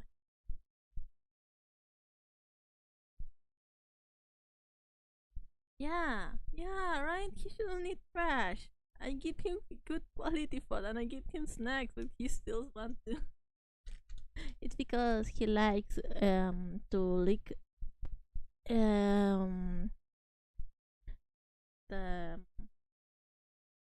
the glue from wrappers, like plastic wrap from cookies and stuff. He likes to lick the glue for some reason. I don't know why. It's some kind of weird thing, I guess. I won't question that, but accidentally he ends up eating other things while he tries to get to the wrappings. I need to take out the trash like twice a day or so because he is a hazard to himself. But honestly, I do expect that from I do expect that from my cat. Um, so not the story time, but you might already have learned that I do weird stuff. When I was younger, and honestly, if I had a reason why I will still do it, I will wander around in town eating leaves from trees. I will just walk up to a tree and yank off some leaves and eat them for no reason. Just I want to eat leaves. I like to eat plants like flowers and stuff. I like to eat them. I will yank off leaves. And sometimes, of course, they had a little. They have some small amount of poison, like any plant has to survive. So my tongue will go numb. It will go numb, and I was you be like, yeah. So that has some poison. That has some chemicals. Interesting. And then I would eat another for no reason, just to be weird. I guess it was very fun to me. It was very fun, but other people who hung out with me did not enjoy having to babysit me because I would wander around in plants. Now, then again, turns out I just have a fascination with actual edible plants. No, I only eat plants that I know are edible. Don't worry, it's all fine now.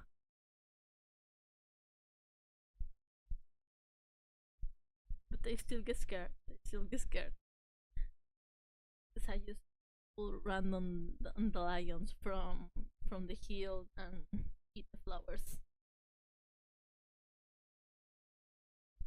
They are great. I love dandelions. I like to say my favorite plant is dandelion, but it's just because I can eat them. I can eat the whole thing. You can have some salad. You can have some fried, like the flower. You can put it on butter and fry it, and you can take the roots, put them very small, and then fry them a little. Well, not fry. It's roast. You roast them a little, and it tastes like coffee. It's like a supplement for coffee, but it's actually tea. It's very nice. Very nice. I love it.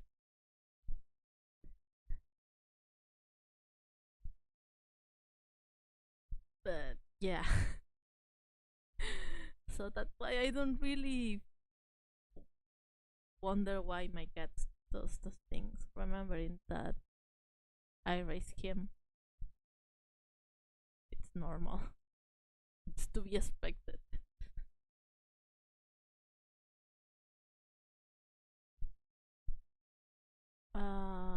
Yeah, I think that's done pretty much. Yes, yes, yes.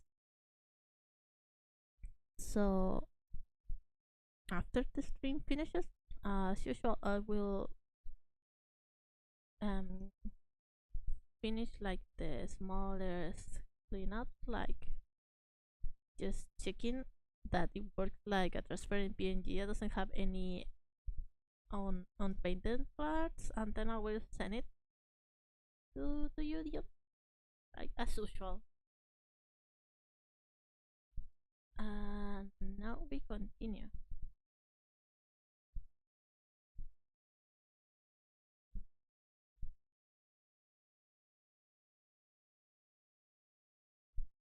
That looks cool. We have Aku here, so you're probably cute. Very cute, very cute. This one is almost done. I will clean it up a little, I guess. But it's not really. It doesn't really need it. I will just mark it down, make it cleaner. That's all. Artsy, hello, hello there.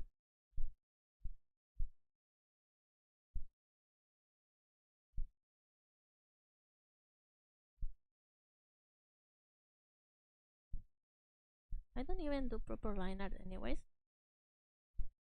If if you look at the of my PNG tour, well, not, I don't like doing line art. I prefer to just paint things. But I tend to do it for these more pop styles because it feels proper. Normally in illustrations and stuff, I don't paint line art because I don't like it. And doing art is all about how you feel better, how you think you will enjoy it the most. Or it feels right for whatever you want to express. And what I do like to express is that I don't like line art.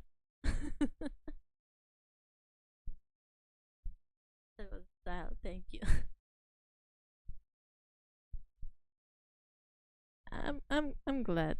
Sometimes I wonder if it's like too forgettable, but then again, what matters to me the most is that I enjoy it, so I'm happy with it.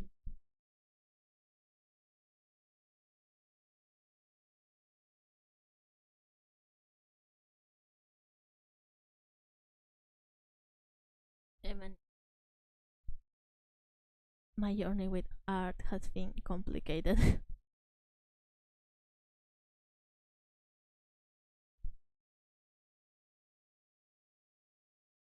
And sometimes I also do end up uh, sort of scared about not totally falling behind because I'm not comparing myself to anyone, but fearing that I'm not improving as fast as I liked, even though I don't really study anymore. I don't like do proper studies and stuff anymore. I just draw what I like for the most part. And sometimes when I get that little bug, that little itch that tells me to try something new, then I do. But most of the time I just default to whatever. And in a way, this thing about drawing VTubers has that I constantly offer small quick art to VTubers. So it has me learning new things and all. It's been nice, but it feels very silly to worry about not advancing, not progressing fast enough, not improving fast enough if I don't actually put effort on it. But well, the mind is a complicated thing, so and we do tend to blame ourselves when we just don't do things even though we don't really have to or we can't for any reason,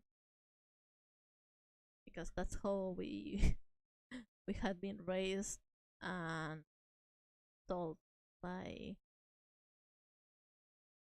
I don't want to say this is a a society moment, but it is.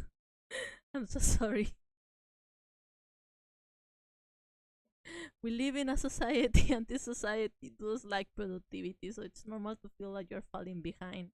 Even if you aren't comparing yourself to anyone, it's normal to feel that anxiety of not being up to date, quote unquote. I do feel it a lot, especially because I do tend to do things in a very not efficient way. But that's okay. You go at your own pace. You're doing fine. And so am I.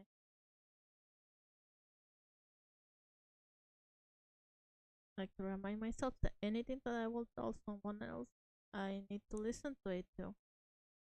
I wouldn't force someone else to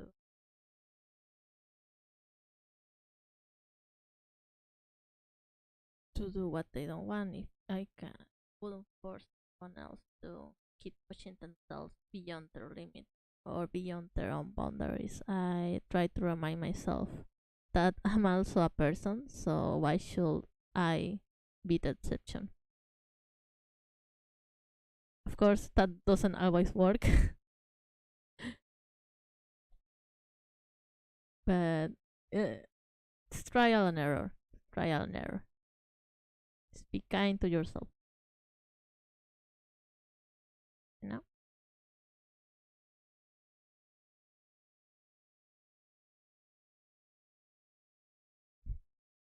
So that's sort of complicated relationship I have with art. Even though I swear to God, well, not to God, I don't swear to God, but uh, I swear art is not my main medium. It just happens that I it's a really good it's a really good steam for me. Whenever I watch movies, whenever I watch series, whenever I'm waiting, just a really way to keep my hands occupied. So that's why I mostly do art. Not because it's actually the medium that I like using the most. What I like doing the most is writing. I swear, I swear, I like to write, but I end up drawing the most. And also, well, it's also because doing art to others, it's a lot easier than having them read something that you wrote, you know. Because they can use that art too. It's a practical thing to give to others, not only not only use an emotional thing. And writing is a lot harder to gift, and it can be quite cheesy. I wouldn't really give poems to people, even though I love writing them, because that will feel quite cheesy and a little too much. But gifting them a picture, a piece of art, it's always nice. Always nice.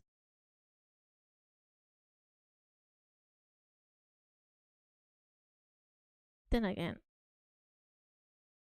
I do appreciate writing as a medium so much. I used to read so many books when I was younger. Uh, well, not that many, not that many. Hi, Arts. Not that many, but I loved. I did love to read, and probably is what fed my love for adventure the most. I was about to say I used to read shonen books, but no, no, no, no. I mean, I used to read a lot of adventure books. About traveling, things like I'm butchering the name, but Jules Verne, the guy that wrote um,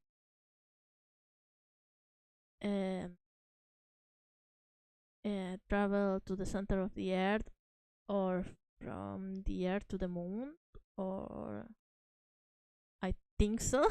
uh, how is it called? Uh,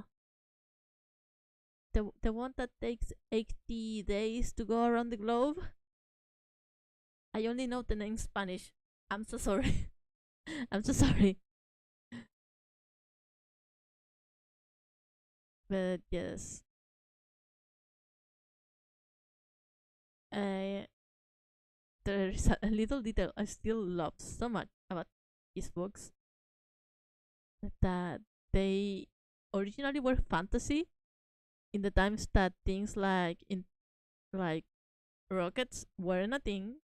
He already had thought of trips to the moon. So originally they were fantasy, and then as time went by, as he actually used like proper knowledge, they became science fiction.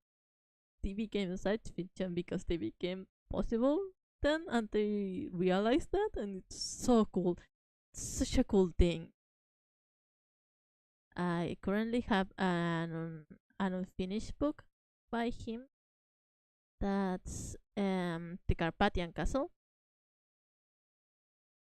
It it's very cool. It's sort of Dracula esque, but in a way sillier kind of mood. Very good, especially because they have a comedic relief character that is it's a chubby and very coward doctor. So I find him adorable as a character. I really like characters that are pathetic old men to say. That's so bad to say, but I really like pathetic old men because they are so cute. 'Cause it hit me in the Gap Moe. You know what Gap Moe is? You ever seen like a very cute girl with a big sword that's like bathed in blood, or like a very stoic, big, muscular man that cooks really well and it's very shy and takes care of kittens. That kind of that kind of clash between personality and expectations. I love it. I love it. So when I see all men who you might think are more of the strong and dependable side are being pathetic and silly, I find it the most adorable thing. It makes me want to makes me want to spoil them, bro. Them, no, they are so silly. They are so cute.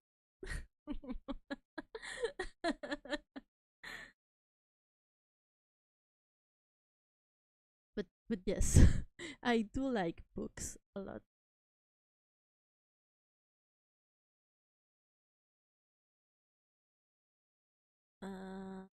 There's also another author that I really enjoy is Robert Stevenson, which you might know from. Um, I think the English name is The Strange Case of Dr. Jekyll and Mr. Hyde. That that book was a sort of literary awakening for me. A literary awakening to say. Just the English, mysterious, kind of sci-fi, but also psychological kind of drama, thriller sort of vibe. That kind of thing. Delicious. It was delicious to eat. I mean, to read.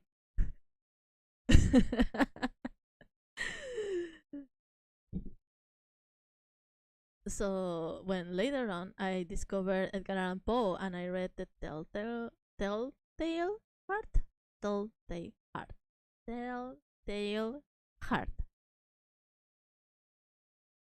That's when I so Dr. Jekyll and Mr. Hyde has certain parts of the story that are written in first person because it's a letter. It's a letter that the main character gets from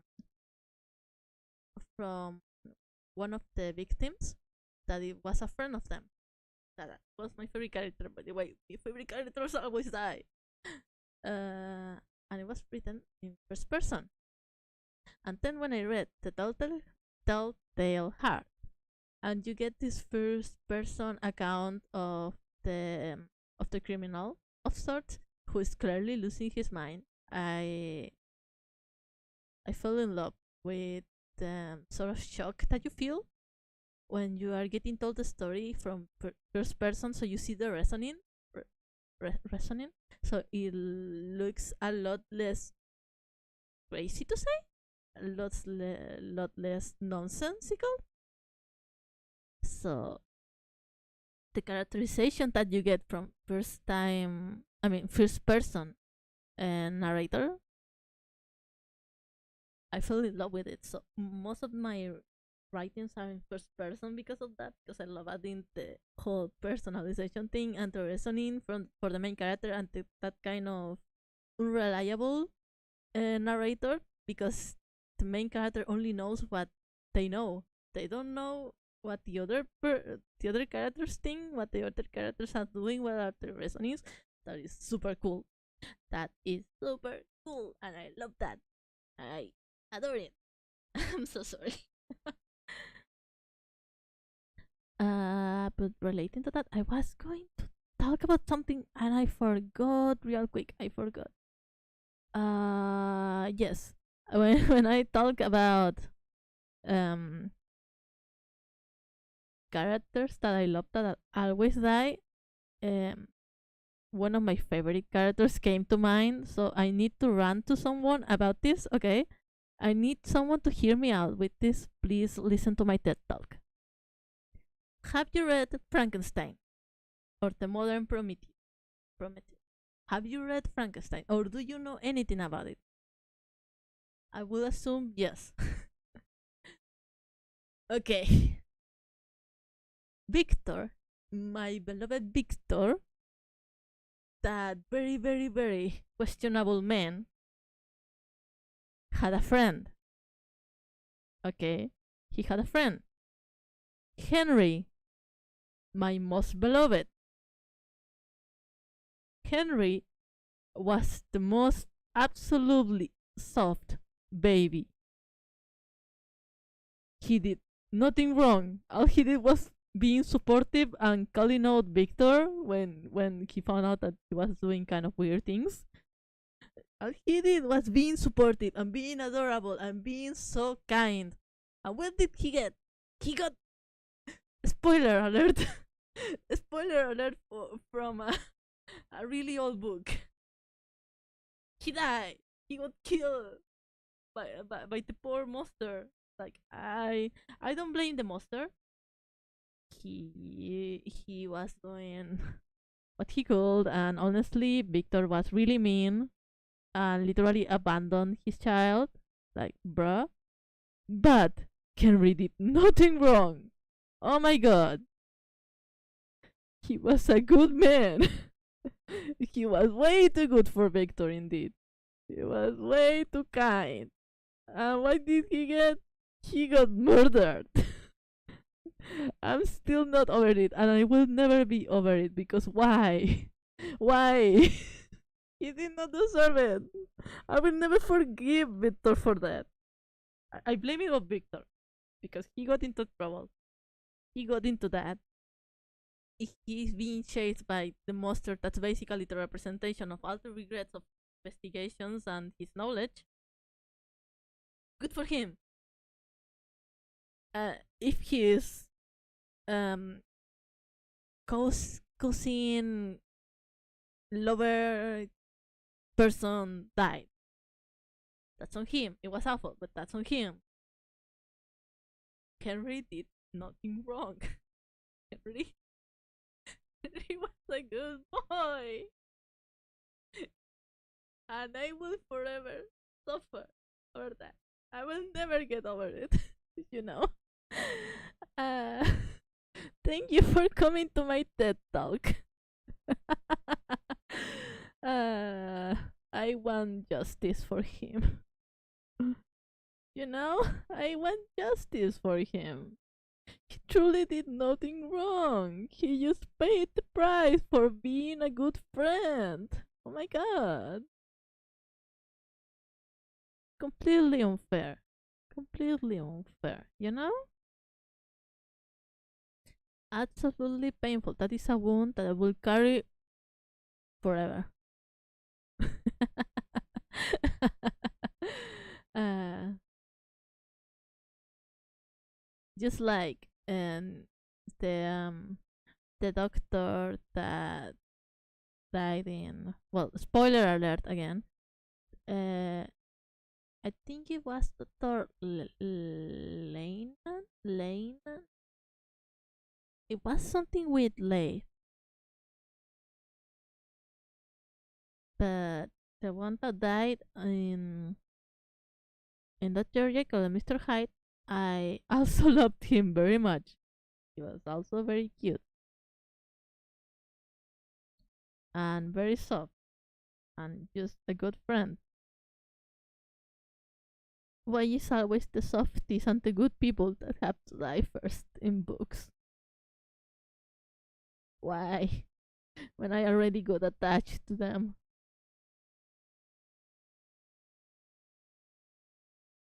Wait, I talk too much. I need to drink.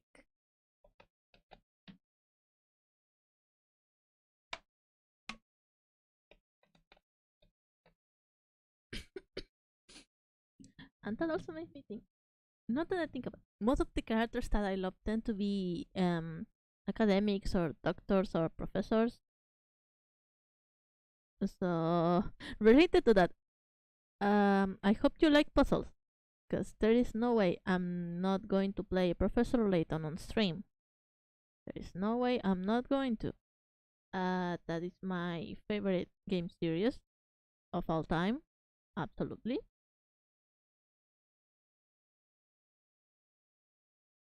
He's he's just a good boy. He's just a good boy all around, and I love puzzles.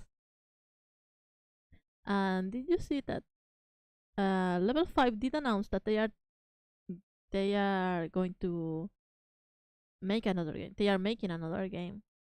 So I'm hyped. Then again, I have not played any of the 3DS games, not the crossover, just the DS games. But I'm going to. I'm going to. I need to. That's my favorite game series ever. I was obsessed with it when I was younger. I even cosplayed the professor. And like the reason I collect hats and stuff, I have a top hat because of him. I even got to the point that I will make puzzles, like create my own puzzles because of him. Did I want to be also an archaeology professor because of him? Absolutely. I always loved the idea of being an university professor, but here I am being an animator. That will be for later. Life is very, very well, far longer than it feels like. So there is plenty of chances to be anything you want to be. So there is no hurry on that. Then again, I did love it from before. Things like The Adventures of Tintin or Spirou Fantasio.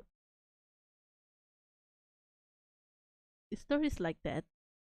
Stories like The Da Vinci Code, which I read when I was very young, far younger than I should have been. Stories like that about discovering mysteries. Also lovely. I love them. Or like The Mummy. You have seen The Mummy? You know what I'm talking about. That vibe. Discovering great mysteries from the past, and probably also why I enjoy um religion so much, because it's full of mystery and a combination of tales and of mythology and history that meets together. It's lovely, lovely. And knowledge in general, it's delicious. Knowledge tastes delicious. Why do I say taste delicious?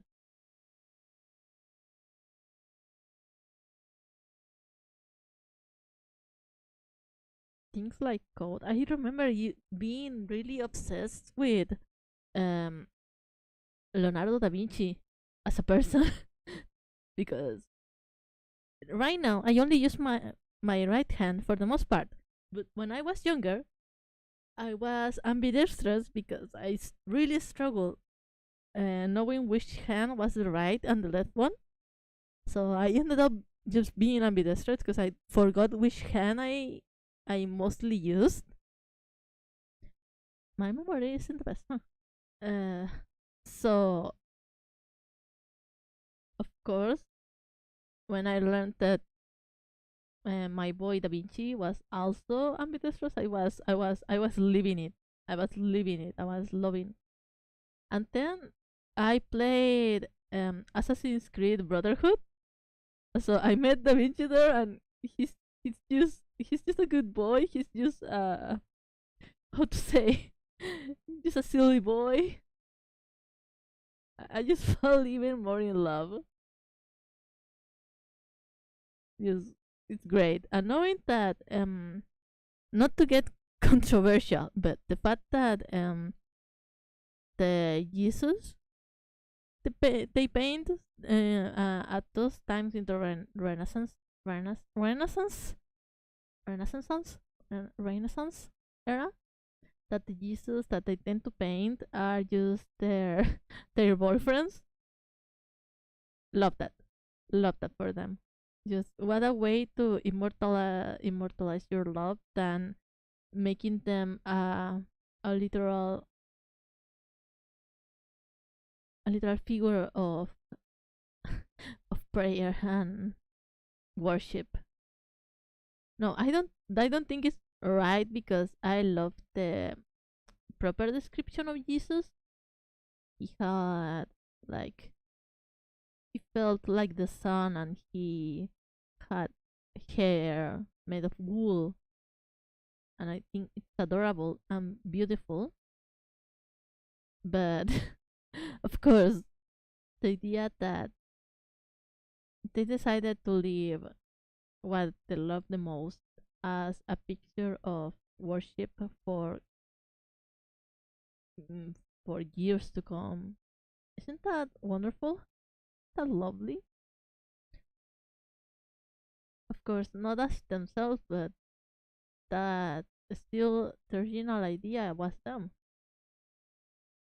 Very cute. I think it's very cute. But not proper. I do prefer the proper description of Jesus, of course. He was just a man, and he was lovely.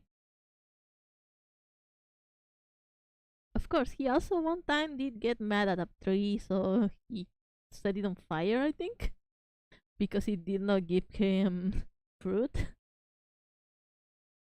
So that was just a little hee hee ha ha from Jesus.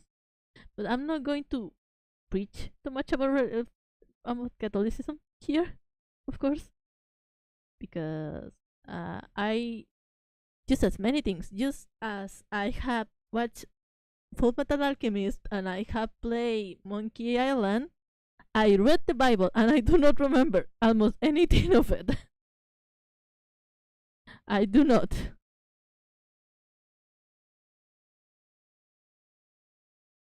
It said maybe some part of the apocalypse, apocalypse. Uh, Maybe that, but not much, not much. Mostly about the snake with stuff. The dragon. It's a dragon. See, I don't remember.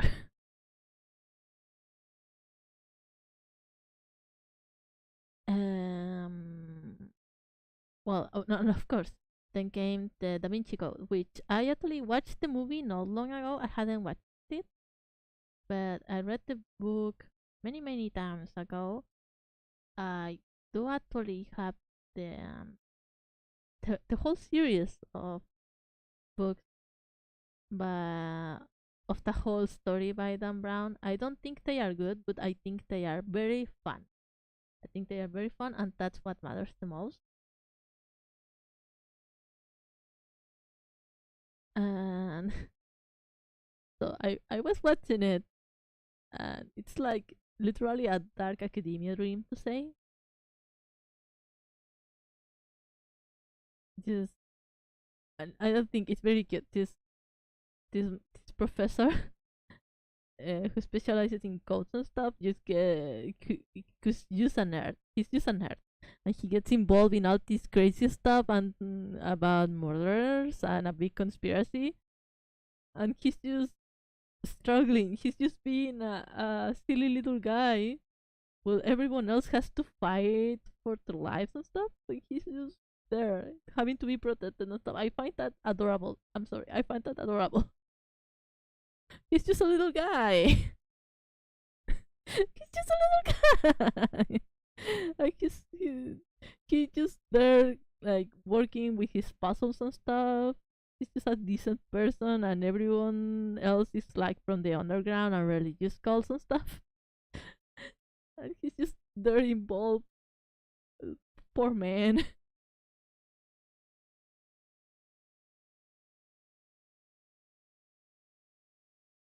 Should I? Yeah. Let start.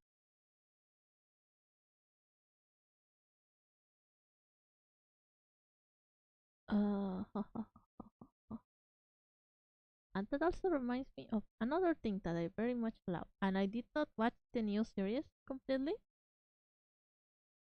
but if we're talking about more riches and exploration and treasure and mysteries and stuff, DuckTales. DuckTales is amazing. I loved Scrooge ever since I saw him on the Disney version of the Christmas story about the ghost of Christmas past and stuff. I don't know why I love the grumpy silly kind of old man. I love them. And then DuckTales, I saw DuckTales and I just fell more in love with Scrooge as a character. He's just a man. He's a family man, but also he's so in love with being rich. I love that. It's like your crazy grandpa who used to fight the devil on a hill. I love that. Love that for him. And then this new series came, and I did watch some episodes of it, not completely. The You can see in the opening sequence, like this is very like animation talk, but they have certain movements in arcs. All movements in animation move in arcs. Every limb you have moves in arcs, like in circles. When you move your wrist, it moves in a circle. When your eyebrows move, they move in a circle because they are around your eye, which is a circle. when you walk, walking cycle is also a circle. The arcs in the DuckTales opening, they are gorgeous. They are amazing. They are delicious. They are delicious. Absolutely delicious. And I love them. I absolutely adore them. And the fact that it's kind of rigged, but also looks so clean. Amazing. You play DuckTales, the hidden, hidden Nintendo Entertainment System video game? I have not played DuckTales on the NES because I suck at platform games. I'm really bad at platform games. I had the Lion King game in the SNES because I have a SNES, a Super Nintendo, and to say, well, the Lion King game it's very hard. Okay, be easy with me, but I never passed the first thing, the first level. I never passed it. I never could. I I never. And even now, I played it not long ago on on a computer emulated. Uh, I passed the first level, and that was it. I couldn't pass the second. I could not. I could not. It's too hard for me. Talking about the SNES games, actually, I there was we also had a Batman and Robin game. But I could never understand it. I could never. It was in English, and I was like 5 years old. I could not. And we also had Super Street Fighter 2, which that one I did play a lot. I really like Blanca. And we had Super Mario Kart. I think the SNES one is my absolute favorite. It's I love it. I love it so much. I love it how simple it is and how cute it is and so soft. And I love playing with Toad and everything. It's so good. I never finished the proper game though. I never finished it.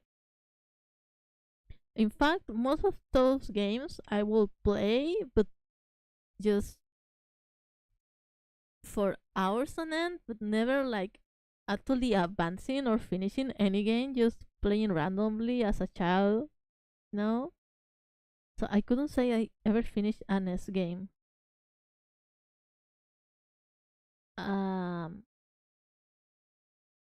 Oh my. What other game? We had um Donkey Kong Country too. We had Donkey Kong Country, which I did pass the first like set of levels, but that was it. That was it. But I got into my brother's my brother's save file because he actually did play the games like properly, and I got into my brother's save file, and I accidentally like I defeated um the crocodile king. I forgot king I forgot his name. Oh my god! But the last boss of the game, and because I got confused by the ending stuff, I somehow accidentally deleted his save file. I taking account I was like 5 years old. I was like 5 years old, but still feel so bad. But then again, in the Wii, he deleted my 99% um advanced Kirby Epic Yarn save file. So I think we are even. We are even. I still suffer about that. I still cry. I was almost finished, and I did finish the whole game. I just was collecting the furniture. I still suffer. At least I did finish another game 100%, which was the Crystal Shards, the Kirby 64. That is my favorite Kirby game, I will say. Absolutely wonderful. Then again, I haven't played that many Kirby games. Well, no, that's a lie. I have played many Kirby games. I have um, the Wii, uh, special like anniversary edition that has many of the old games. Yeah, yeah, yeah, yeah. So I do like playing Kirby Dream Land 3. It's very nice, very cute, and I love combining the pets. So I love that Crystal Shards actually made a really big use of it too, and you also get some use of it in Epic Yarn in some way. Epic Yarn, I do think was a really great Kirby game, even though it's not a typical one. When I finally got to the part when you come back to Dreamland, and I finally hear Witsy Woods music. Whipsy Woods? What's this? I felt strangely so nostalgic because it was so weird to never have it in a Kirby game. I think they did that wonderfully, that feeling of it's cute and soft, but you still miss home. You still have to go back home. It's very nice. Oh, not that I remember. I remember another SNES game that we have. I remember another. Uh, do you know Killer Instinct for the SNES? Do you know it? I hope you do. That game gave me nightmares because I was a very scary child. Like, you have to understand. Sometimes when I play just Pokemon, just regular Pokemon, nothing weird, no weird ROM hack nor anything, just regular Pokemon, and I have been too long without getting to a city or something, it starts to scare me a little because I feel like disoriented. Like Minecraft used to also scare me because I will feel very lost. So Killer Instinct or 5-year-old me was terrifying. The music is scary, the characters are scary, everything's scary and tense and intense. What? Because of that, I'm very fond of it. Plus, I'm terrified. Lai, hi Lai, welcome to the stream. You totally came. Thank you so much. I'm just talking about my childhood nightmares because of Killer Instinct for the SNES. The music is scary. The characters are scary. You get this very dark voice that tells you the name of the characters. Like you choose them and stuff, and they go like Raptor and stuff. It's scary, very spooky, very spooky. You know, I was just a little guy, so of course I got scared. Oh, that looks better. Yes, you made it this time. Thank you. We today we did Dion. We finished Dion. It's there. And last time we did that. And right now I'm finishing Raku.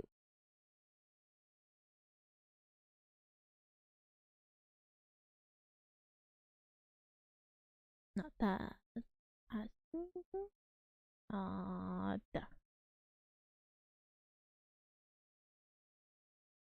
Eh, and I remember we had another game.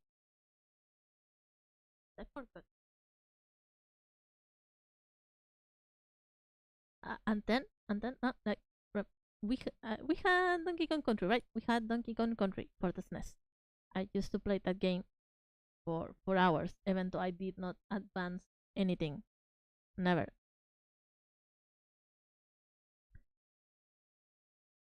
Uh, then for the Wii, when I was finally older, we got Donkey Kong Country Returns. Give me so much nostalgia. I don't think it's it's as good as the old one, but oh my goodness, the music feels so nostalgic. So that's why I love it so much. Even though it's very different, it it has its own merits for feeling like a fresh kind of entry. Will also be in like very well established in the past. I really like it.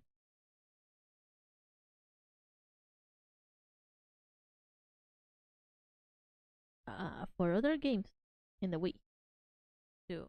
Um, there is Okami, which I haven't finished yet. By yet I mean I have left it unfinished for at least 8 years or more. 10 years, make it 10 years. I have left it unfinished for at least 10 years. Even though it's so good, but I really find it hard to sit down and play a game on a console, which is why I end up playing most of my games on PC because I use it for more things than just playing. I'm not a good gamer. But Okami is so good. It's so great. It's such an interesting kind of proposition for Amaterasu to look like a wolf who is literally the goddess of the sun. It's very very interesting. So Amaterasu, yeah, we are talking about Amaterasu. Yes. I don't want to bring any courses on myself, so I won't like complain about it, but I'm still wondering something. So when you read the myths of how Yamato was created, Yamato being ancient Japan, there is something that so Susano did awful things like killing one of her maidens and a horse and stuff, right?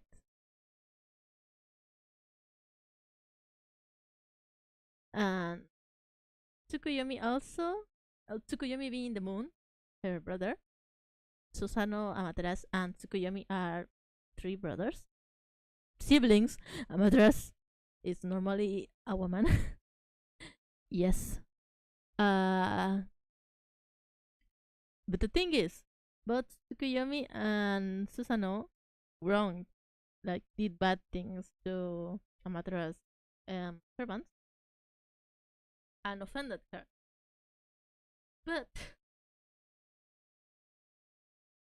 uh, Tsukuyomi was never forgiven, and that's why we have day and night.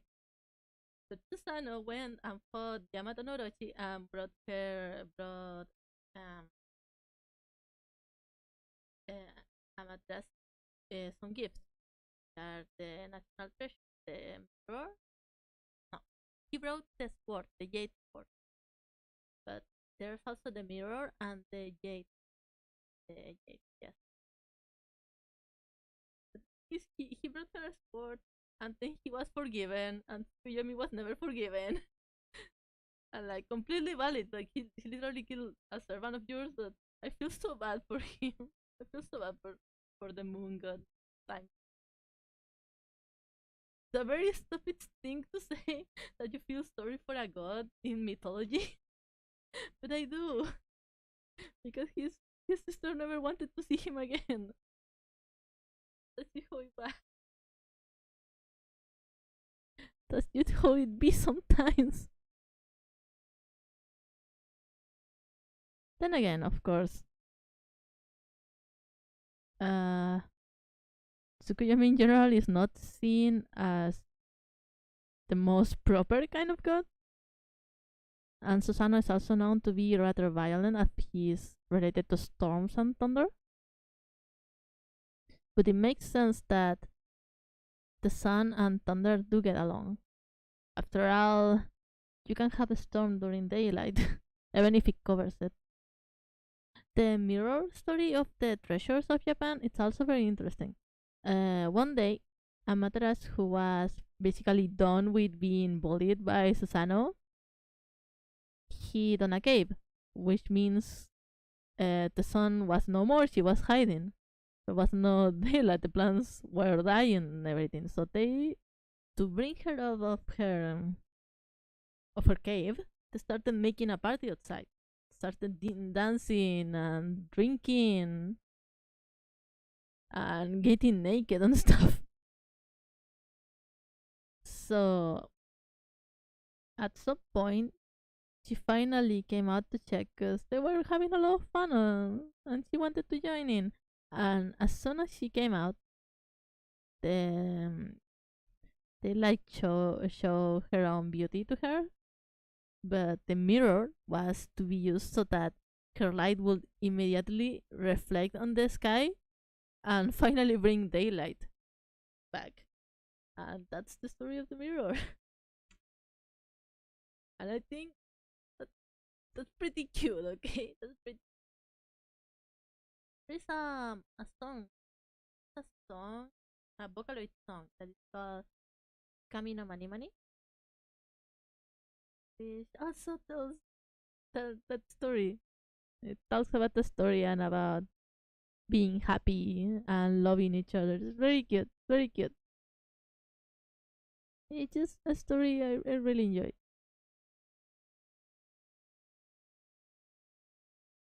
Yeah, that was on completely related mythology talk just because I used to play Ogami. Right, Arts, you ate the microphone. I remember. I still need to get drawing the fruit replies. Fun fact: the reason I started drawing the fruit replies, because I just wanted to know what everyone's favorite fruit was, out of out of curiosity. And when you all answered, I didn't know what to write, so I just like, yeah, I'm going to just doodle something. Yeah, that's better. That's way easier to keep them. You know, it makes for a better answer, I guess. And then suddenly there's many people answering. I didn't. Many people will answer. I'm really happy to draw for them. I'm really happy to draw, but kind of cool. Kind of cool. And it's very fun drawing everyone too. The microphone is your third of second favorite fruit. It was adorable. It seemed then. It wasn't. I promise it wasn't.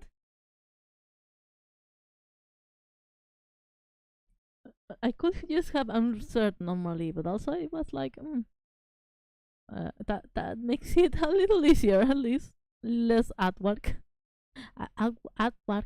I'll tell you my secret. Banana. Banana. When someone says banana, wait, no, it's banana, not banana. Banana it's in Spanish. Banana is in English. We here we call it plátano. Yes, but whenever someone says banana, it always makes me think of that little song about the banana phone. No, the one that goes ring ring ring ring ring ring ring banana phone. That one makes me think of it. Makes me so happy. That or like banana float is the one you take to like drift away in the sea. Very cute. Very cute. I like them. I like them. The other day I actually made banana bread, but I used too little flour compared to the banana. Too much mushy banana. So it ended up being like really heavy because it was only banana and almost no flour. So it was very wet too. It was really weird. What's good? What's good? And but it was not. The texture wasn't nice. Why yes, banana. I like banana phone. Ding dong ding dong ding dong ding. Da da da phone. And that song also makes me think of another song, which is a very old and silly meme, you know? It's The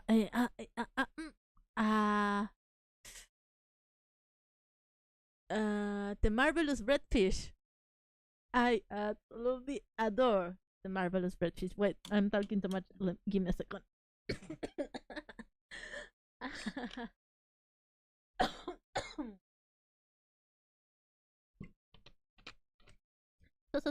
So. The Marvelous Redfish. Those old times when memes actually have their own web page, like the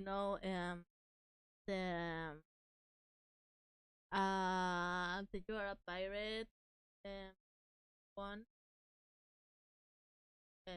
for that just flashed the music and colors around when you enter the web page or stuff. Yeah, so in those times, I used to keep up the tab for the Marvelous Redfish for hours, just vibing to it. I love it. It's the one. Have you heard the Marvelous Redfish? The ocean waters. Have you heard of the Marvelous Red? It's like another sandwich for fishermen and sharks. I love it so much. It's so silly. It's literally just a sandwich that's inverted, so the outside is fish and the inside is bread. I love it. I love it. It's so silly. It's so cute.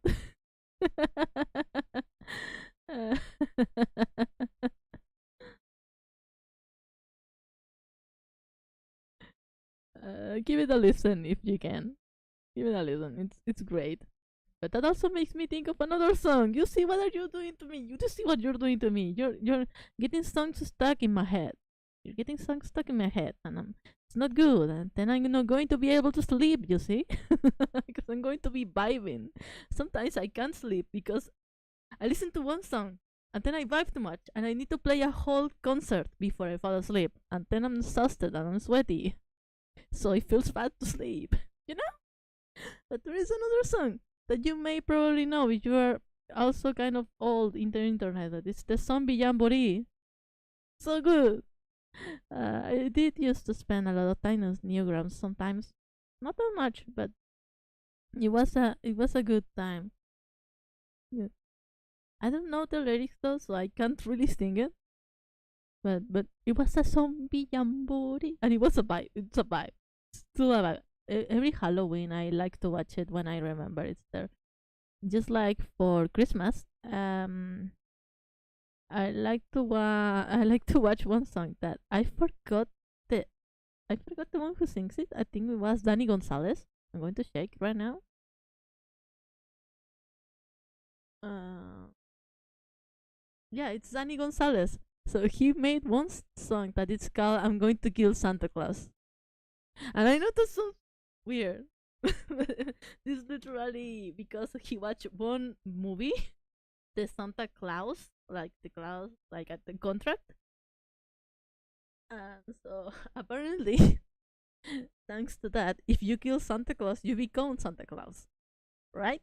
So because of that, after the whole review he gave of how that works, he made a song about how he's going to kill Santa Claus. Oh wait, is it working? Yeah. Oh, he's going to kill Santa Claus to become Santa Claus so he can get all the gifts for himself and marry Santa's wife and stuff. And it was very catchy. It was very catchy. At least to me, it just stuck. So I like to watch it every Christmas. Even though it's not a very a very Christmassy proper song. It's like listening to the Grinch, so it still fits.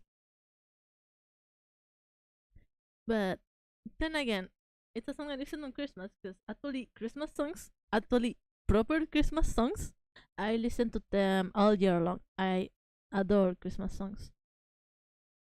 especially in Spanish. I do know some um from Mazapan, which is a little folkloric group that I love to listen to, you know, and they have some really cute Christmas songs. We call them villancicos in Spanish, by the way. It's a really cute name, villancicos.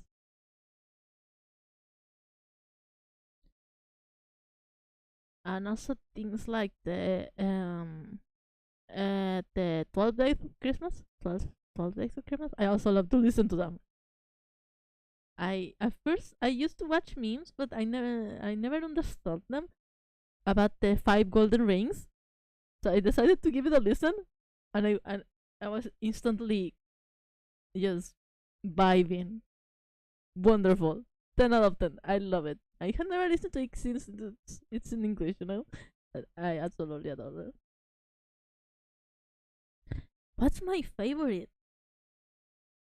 What's my of like Christmas songs? Oh my goodness. Um, wait, let me get some water. Also, I think raccoon is basically done, and raccoon is done. Raccoon. Hard to say. Sorry. Um, my favorite. I think it will be probably from Mazapan. One that called Los Ángeles del Cielo. Also like the Heaven's Angels. And it's very soft, very cute. And they use harmonics and like folklorical wind instruments and stuff. So it sounds heavenly, but in a really cozy way, in a really soft and gentle way. I love it. And there is also another one that is they are all Catholic. The Christmas songs that we have here tend to be very Catholic. So it's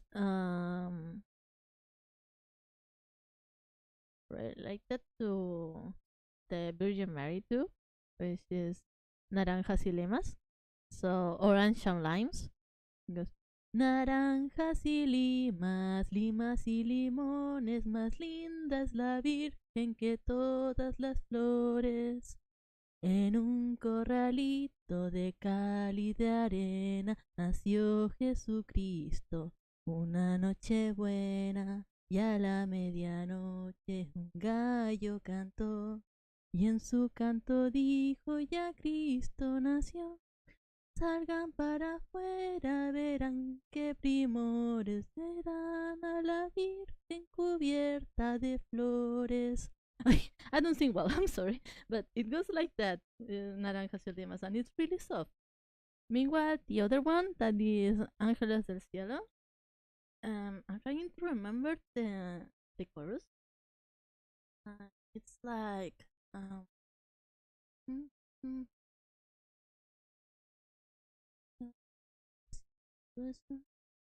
paz en la tierra, gloria a Dios, que ya tenemos al Rey del Amor. And it's really soft, really gentle. I really like it. And with the music in the background, it's just really soft, and I really like it. I also really like their other songs from Mazapan, which are more folkloric. They have an special bunch of songs that are related to um uh like national things, like local things from here. So there is a song about trompos, which are kind of like Beyblades but made of wood. That's a very, very weird to say. That's a very weird thing to say. But they are like Beyblades made of wood. I don't know the English name for trompos. I'm sorry. And there are others about like one about a small bean that escaped from being cooked because he wanted to become a big plant. Really cute. They are all children's songs. They are all children's songs. I enjoy listening to children's songs a lot. And the trompo one, and there is also about one about, I don't know who you call a remolino. It's these are very specific things that I don't know how to translate. But the trompo one, it's really cute, and I really like it. It that one goes. Soy muy gordo y de madera, tengo rayas en la piel. Soy muy gordo y de madera, tengo rayas en la piel. Mi cabeza es chiquitita, bailo en un solo pie. Mi cabeza es chiquitita, bailo en un solo pie. Giro que giro en tu mano, no me canso de bailar. Giro que giro en tu mano, no me canso de bailar. No creas que estoy mareado, no me vayas a soltar. No creas que estoy mareado, no me vayas a soltar. And it's really cute. It's Trumpo talking about how it is. A dreidel. I'm going to look that up. I never heard of that.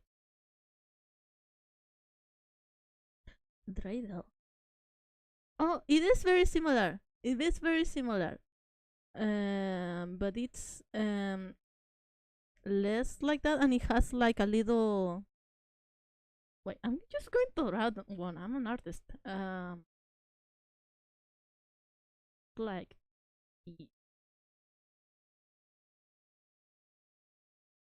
kind of like this. So it's very fat and chunky, and then very light here, and has a little thing and some lines in which you put roll it on a string. So then you just whoop, and it has a little head.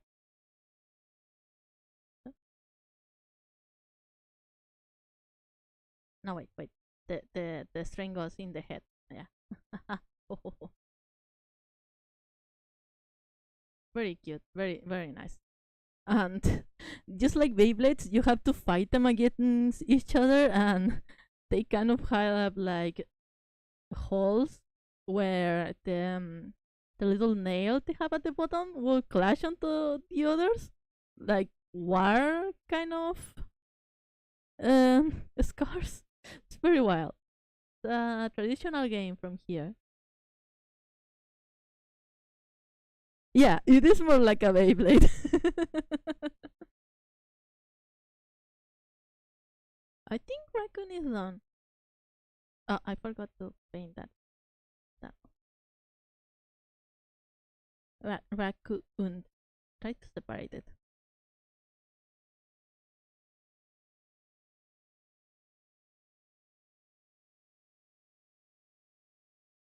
And of course, we do have other songs that are related to other sounds and stuff.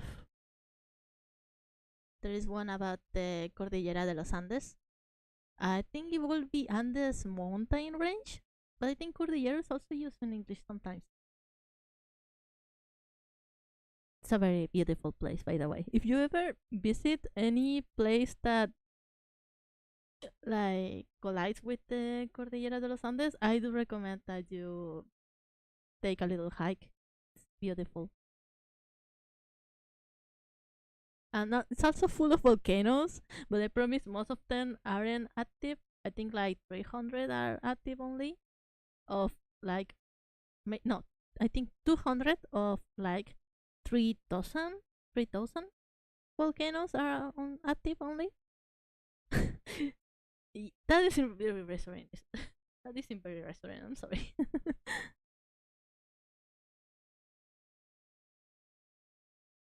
The volcanoes are very cool. They are very cool. Like coming back to the books I used to read, and like the one about traveling at the center of the earth.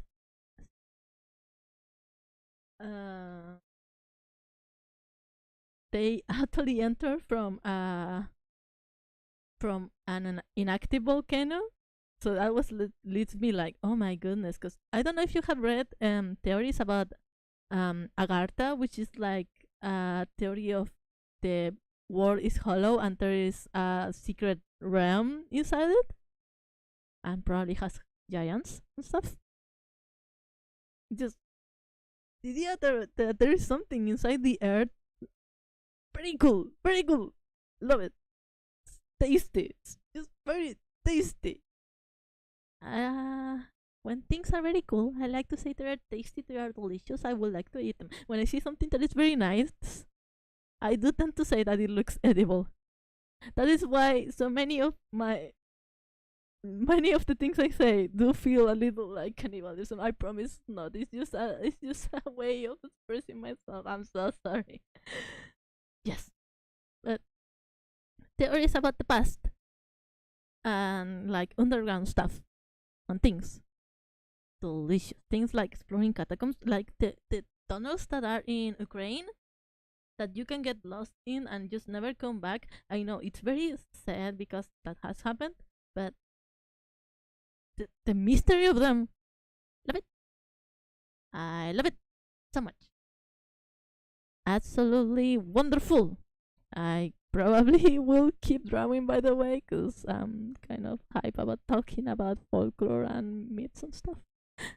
So it's time for Lobo. Lobo, Lobo, Lobo, Lobo. There you are. And I'm going to. There is no need to keep this one because I know there is going to be a secret. Where is the? Yeah, there is.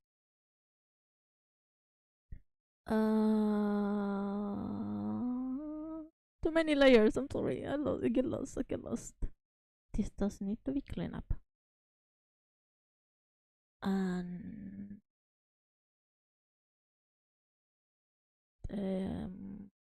missing one. Tiny cloud mine. But yes. I did get no, I didn't get the rail. This whole stream is just getting the rail again and again and again and again. But one thing reminds me of another, and I'm still thinking about like children's songs. There are some here that I think are for Colombia or nearby that are canticuentos, and they are very cute. They are very cute, and I do recommend that you give them a listen, even though there's probably not a proper translation for them because they are children's songs, but they are very cute, and I do love them very much. I used to have a cassette when I was a child that had songs from them, so sometimes I like to hear them again. They bring me a lot of comfort. Children's songs are very cute and very soft. The stories are soft. There is one about a little train that brings like sugarcane, and and it's driven by a rabbit. And in the last one, the last card in the last card, there's a small mouse. So when they stop, the rabbit looks behind him. He finds out that all the sugarcane has been eaten by the little mouse, and so he screams. It's really funny. I don't know. It's really cute. There's another one about an ant eater that can't see very well, and he forgot his glasses, so the ants make fun of him.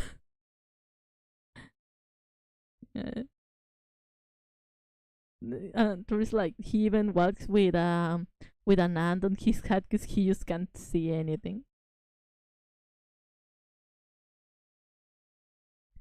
There's also one about an hippopotamus that wants to play trumpet in across the galaxies, like travel interplanetary. So one day he meets aliens while he's looking at the sky, and and they decide to take him, and he just goes to his mother like I'm going to travel with these aliens. I already have my trumpet and they gave me a spacesuit. Goodbye. He just leaves. He just leaves, even though he's a child. He just leaves. Go make your dreams come true, buddy. Good for you. Wonderful. I love it. And there is also one that's very soft that is about teddy bear. The girl that sings has a teddy bear that always sleeps with her, and whenever the teddy bear cries, he gives her candy, and they are going to buy shoes the next day for her. It's soft, pretty soft. They made me very happy. Or there is one about sunshine ray, a sun ray that visits a lake because it wants to dance. It's dancing on the lake and giving it shine, and the wind is singing a song for them. And then a storm comes, a really dark cloud takes him home, but they say hi and promise to, like, from the distance, and promise to go back to and dance at the lake again. The children's songs are very wholesome and very soft and very comforting, you know? Very cute, very cute, very cute. I swear, one day I'm gonna end up doing a children's songs karaoke just because I can, just because I love them.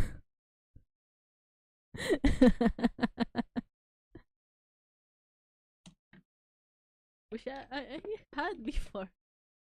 When I used to stream before, I did once the karaoke. I wasn't a karaoke. Well, I was doing art again, and we started singing for hours, 6 hours. It was 6 hours. Oh my goodness!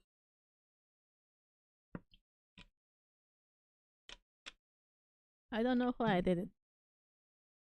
I could never. I could never again. I'm probably going to finish this line art and then call it a day. But line art, quote unquote, still very messy, but it's clearer than the original. I was so sleepy at the start of the stream, and then I just talk about stuff and on hype. I'm so sorry to anyone who was with me from the start. I'm so sorry. I was so tired for just watching anime men being cute. I was just so exhausted, you know. It's a very very exhausting job to cheer up for anime men.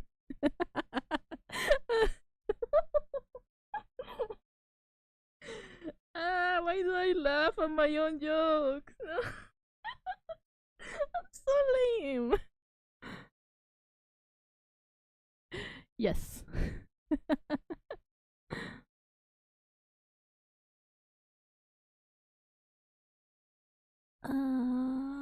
There comes here.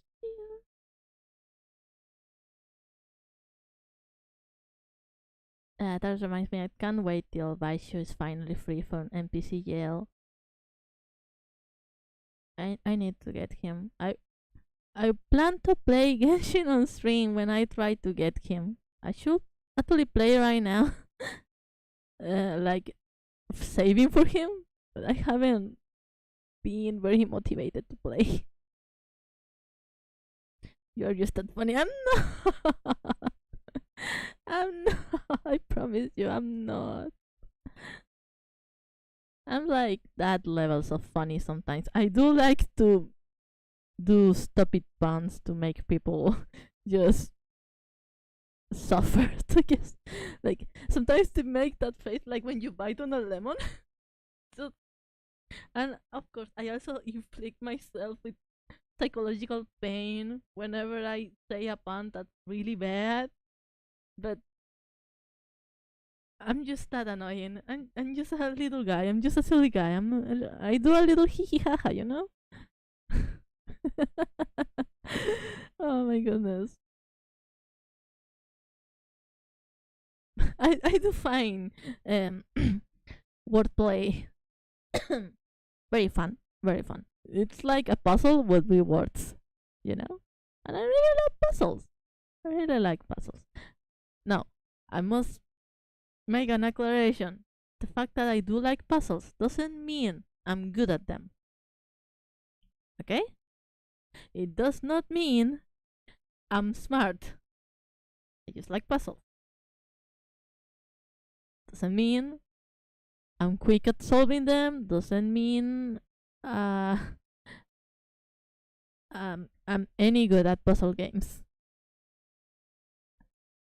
I just like them. That's all. That's important to know. Okay, so if I ever play a puzzle game, which I will most likely do, please be patient. I am not smart, not at all. In fact, I am like three. I am like three raccoons on a trench coat, kind of smart. So please be patient.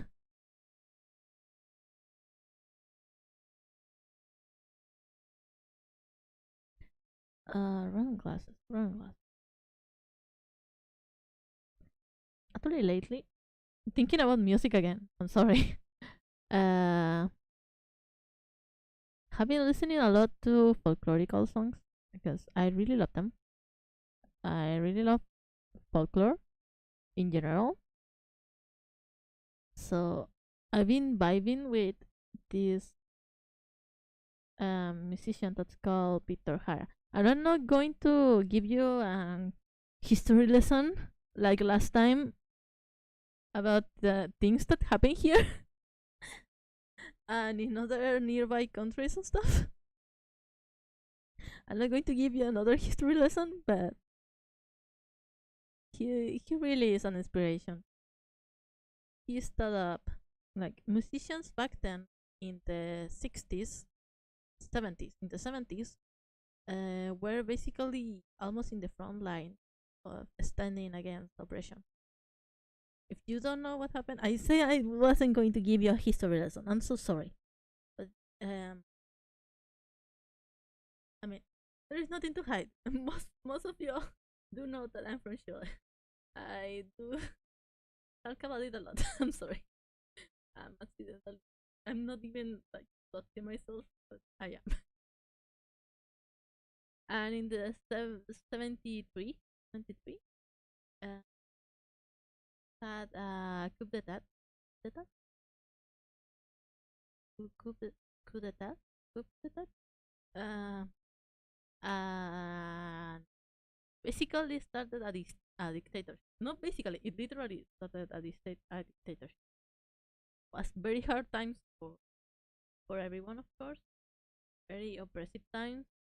You wonder why that happened. It had to do with the Cold War and uh, United States control of South America, well, Latin America.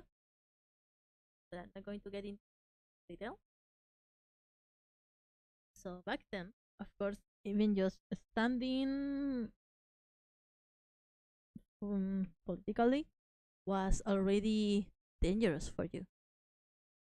So these musicians were on the front lines somehow in ways because they inspire people and because they don't hide what they think. Many professors and musicians and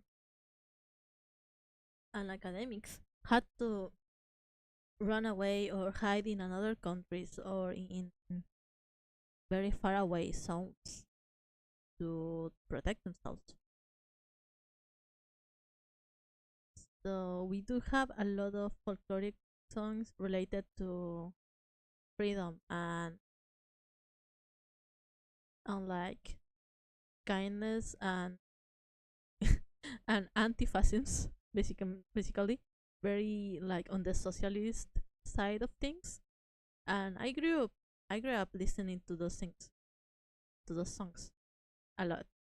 Groups like Inti Yemani, Kilapayun, they are all folkloric groups. And there is a very cute song by Peter Hara that that it's literally a shut up rich man just kind of song.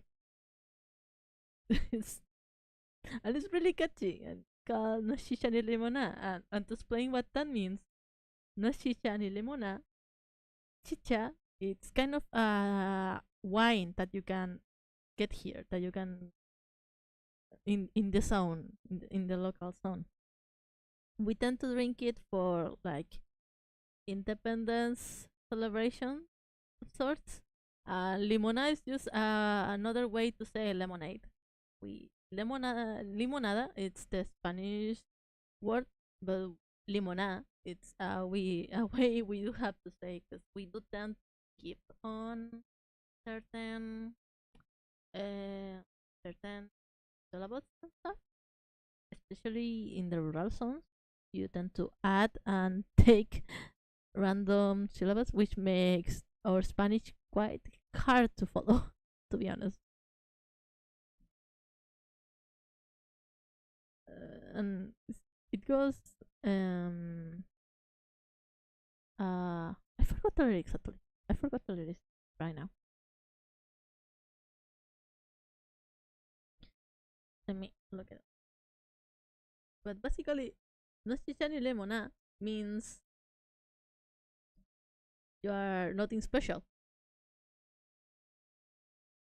And it's on talking to rich people about how they are special. They should chill out and let people live.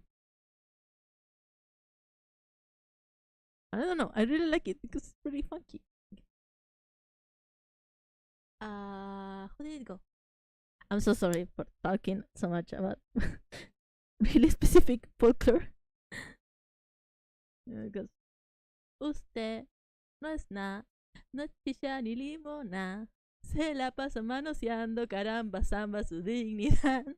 Usted no es nada, no es chicha ni limona. Se la pasa manoseando, caramba, samba su dignidad. Literally, just you're nothing special. We no one cares about you, kind of thing. Let people live. No, this sounds like a very I'm talking a little too much about politics here. I'm so sorry, but that's who I'd be. Very vocal about that kind of thing. I'm a priest, if you know. I'm a priest, so I really care a lot about letting people live properly. He also made a song that is literally called "The Right to Live in Peace." Around those times where people didn't have any freedom, basically. There are many movies about that era because it's a very open one. Most people that are alive right now did live through that era.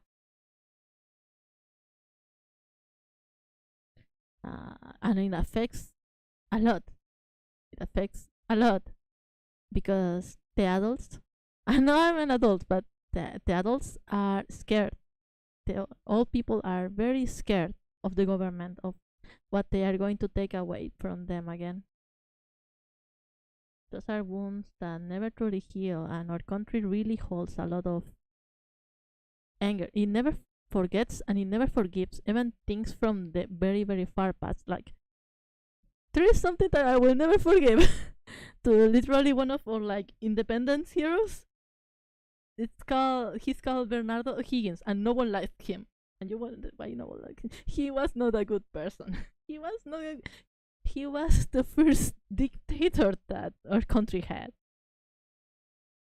He was not a good person. The other independence heroes did not like him either.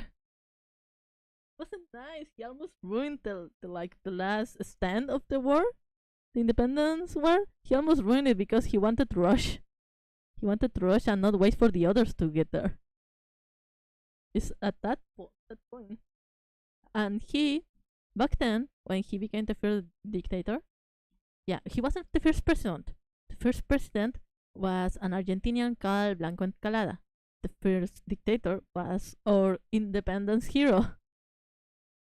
Great, no? And he made festivals and parties and stuff. He made them like he didn't allow them. He made them illegal. So people had to celebrate in like hidden, and that affected forever how this country worked. because compared to everywhere else in Latin America, which are like a lot more colorful and a lot more, I wouldn't say friendly because it's not like our country isn't friendly, but more, there is more movement. They have a lot more rhythm. Uh, our country, it's very quiet. They don't like noise, they don't like dancing, they don't like partying much. I mean, of course they do, but compared to other countries, we are seen as rather shy and cold and sort of delicate kind of feeling, you know? Especially because it's a country that's very isolated.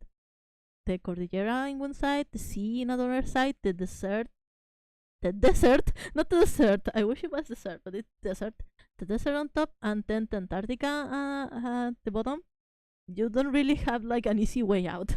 You don't have an easy way out, and that is why it took so long to get here to start for the Spaniards. So that has been my TED talk about history. I'm so sorry. I just wasn't not talking a little bit about it. I know I should like don't not do that because I'm like doxing myself pretty much, but it's a topic I'm so passionate about. The other day I went to an exposition about Gabriela Mistral, and and well, it wasn't about her; it was about her girlfriend, which is a new thing. We are finally getting more woman-loving woman exposure in regular culture here. It's nice. And it showed like records of syndicates and stuff and pictures that they drew of Gabriela Mistral. Gabriela Mistral was she's one of our like literature Nobel prizes. She wrote a lot of poems. She was a teacher and a very conflicted person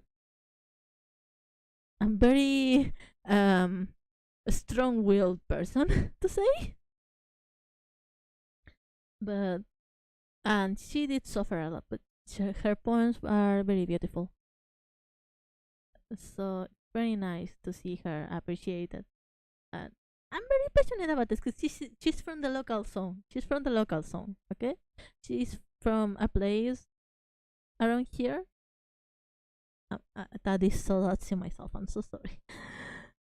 And it's important because it's cool and it's emotional. It's so rude. It's important to love where you come from. It's important to love your history.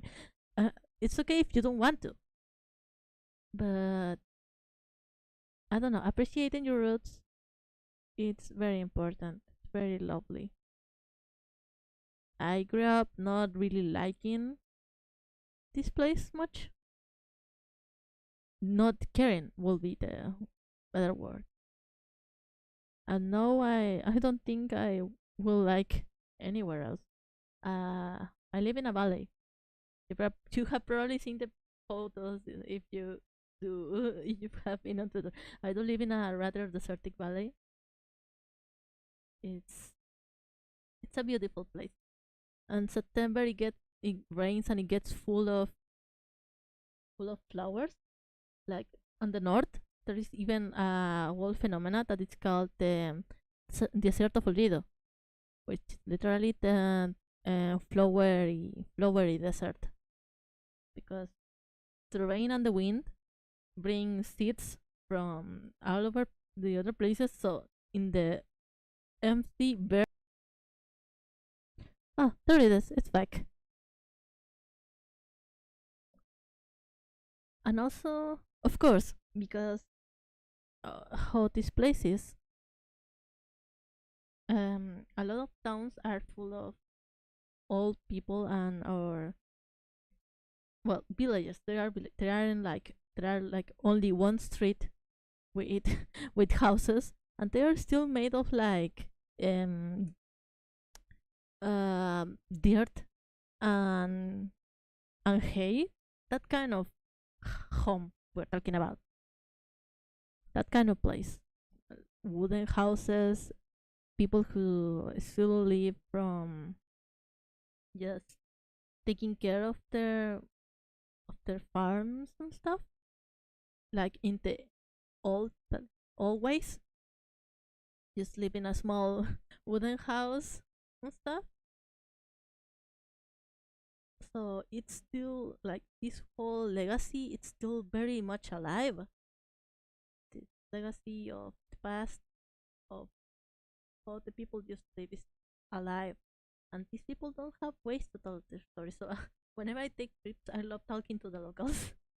I love talking to the locals. They always have incredible stories to tell, and they are so kind too.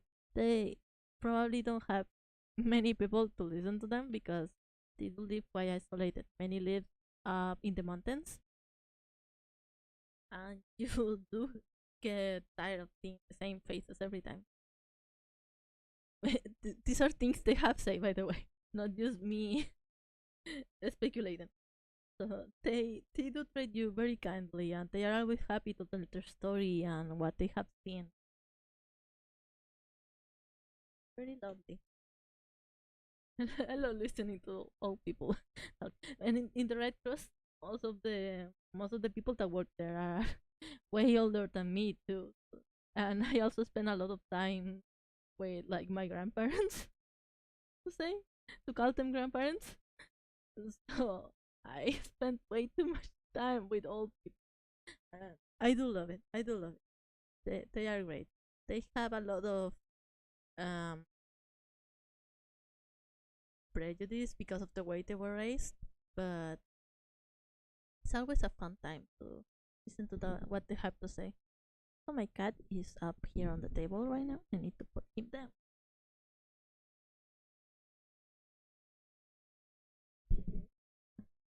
Oh.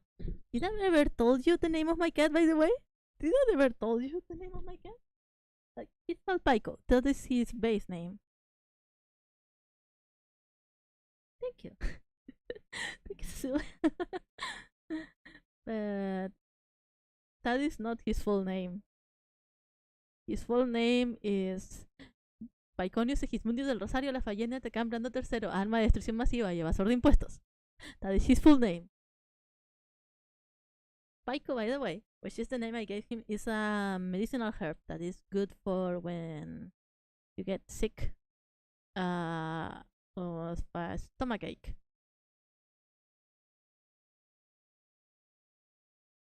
Then I was like, Pico, I'm going to punish you.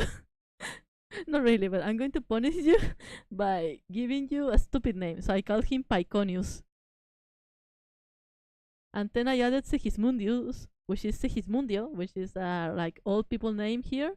And then I made it Mundius because it sounds funny. And then I just kept adding names. And then he has two titles, which is Arma de Destrucción Masiva y Evasor de Impuestos, which is massive massive damage weapon or massive destruction weapon, and the other is Tax Evader. That's his other title.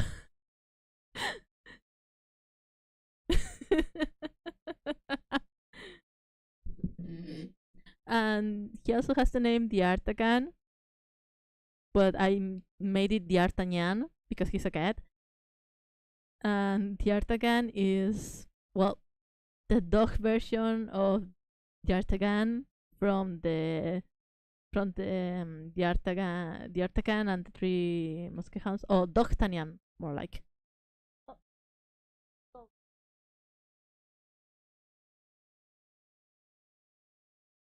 I swear, I try to keep this probably under me. He sneaks on me. Literally at my feet, and he still sneaks on me.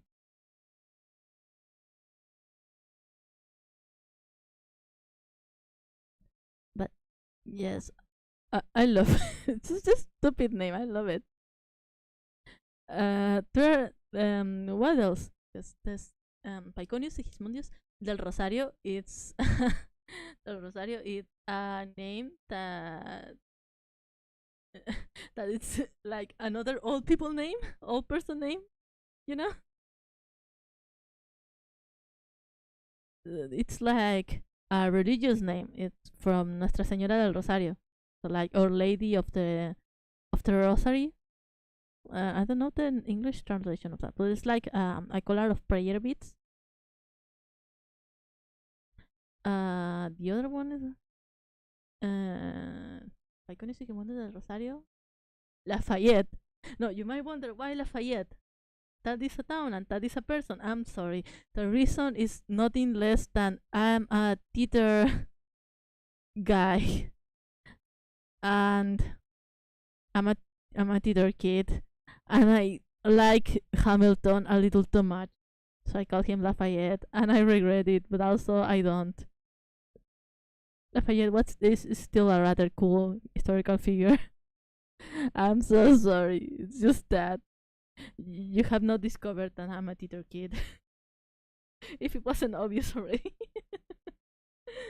I used to watch, like, no, listen to the whole Hamilton, like the whole thing for hours on end. I mean, it lasts, of course, it lasts like 2 hours, but I will listen like 3, 4, sometimes 6 times a day. That bad. That bad. And what is the other name? Lafayette. D'Artagnan, I was explained, is from D'Artagnan. Brando is from Dio Brando from JoJo's. And the third, it's Brando the third, because we have two other cats. That's why. So he's the third in line. So he is Pico the third. So yeah, he has Brando from Dio Brando. uh,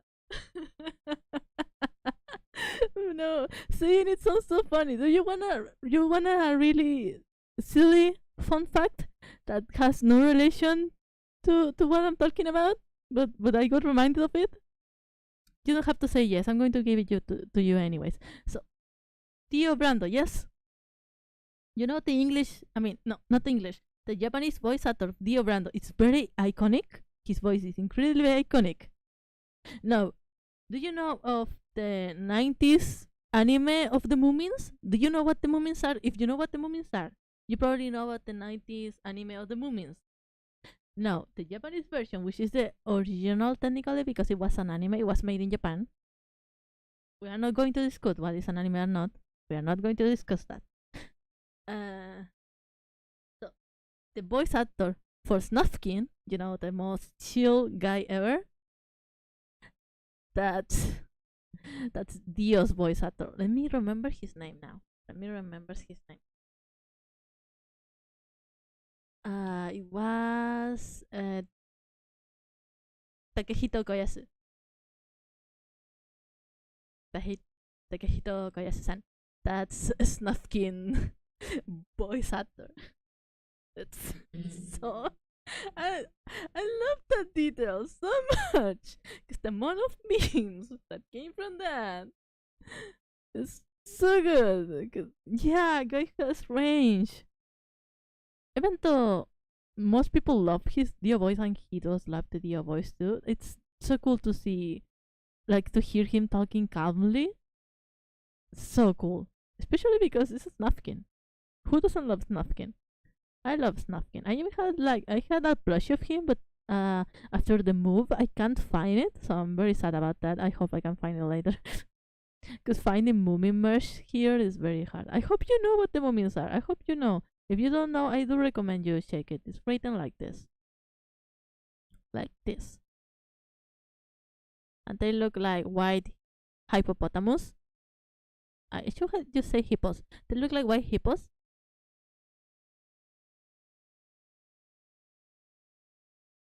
But they are actually trolls. They are Moomin trolls. It's one of the things one of the series to say I love the most, to be honest. Very dear to me. Very dear. Very dear. Dear? There? Hmm. Half of this stream is just me struggling to speak. I'm so sorry. uh,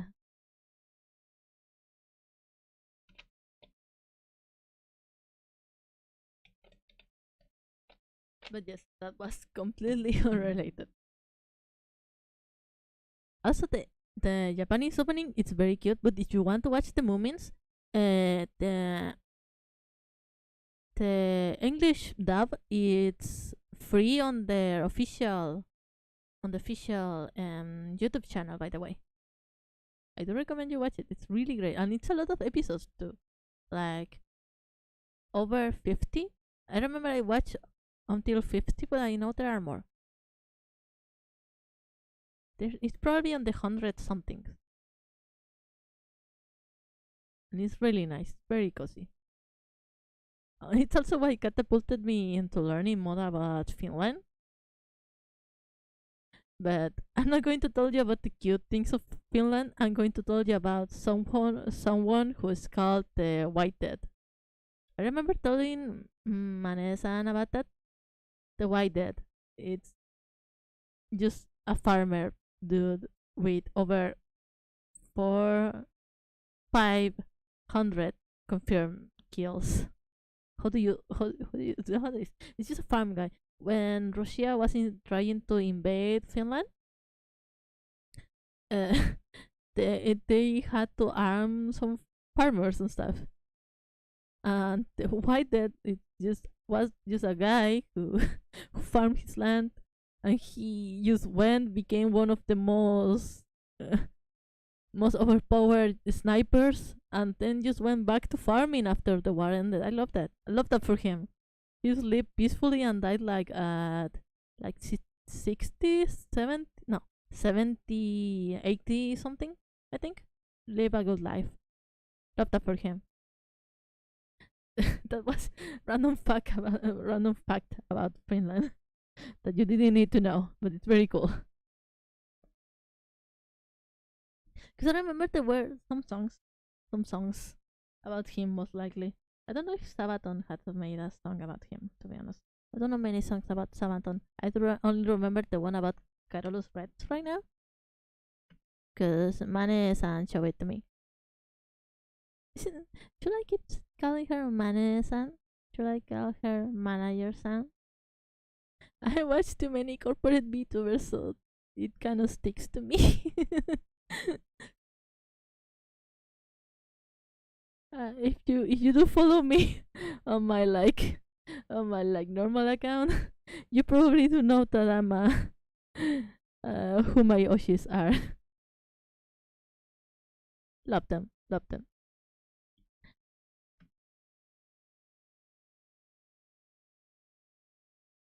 Wait, I was supposed to stop painting, but instead I'm here. For some reason, instead of I'm still here from Treasure Planet, what started playing in my head was I'm a creep, I'm a weirdo. What the hell I'm doing here? I don't belong here, you know? Almost every time I do say something, a song lyric comes up, which explains why in D&D I'm a bard. Well, right now I'm playing a bard, but I do prefer playing like the lawyer kind of bards, the school of eloquence bard, so I can literally say, "but" and kill the enemy, which is a lie because I only play healers. I only play healers and support. I don't like playing like damage dealers much. In almost every game I do prefer playing healers. So far, not in Final Fantasy 14 though. I like playing Archer in Final Fantasy 14 so far. Playing healer does feel quite fitting for me, huh? Please don't say it. Don't say it. I don't want to hear. Just kidding. But you see, as a priest, I have to protect people. I have to save people. I must. And also as a member of the Red Cross, I need to save people. I need to protect people. No, no, that's how it is. uh, I guess I'm going to paint this and then end it at 6 because I really shouldn't keep streaming that much. I don't want to keep you here for that long. Go do something else. Not forcing you. It's just I do have to do other things. But I'm also like, I could finish this and then end it. It's not that much left. Oh my god. And that's how sometimes I end up drawing all day long, even though I had other things to do, just because it feels like the right vibe, you know? Sometimes I can't go to sleep because I want to draw. I feel like, no, I want to draw a little longer, even though I can't see. You know that feeling when you're too tired and you can't see? You have like teary eyes. You only see like behind tears and you can't focus your eyes. That happens a lot to me because the vibe is more powerful. The vibe is a lot more powerful than actually doing things, I guess. Everything I right for the moment. I have no self control. I'm so sorry. Probably that's why I used to eat literal leaves from trees randomly.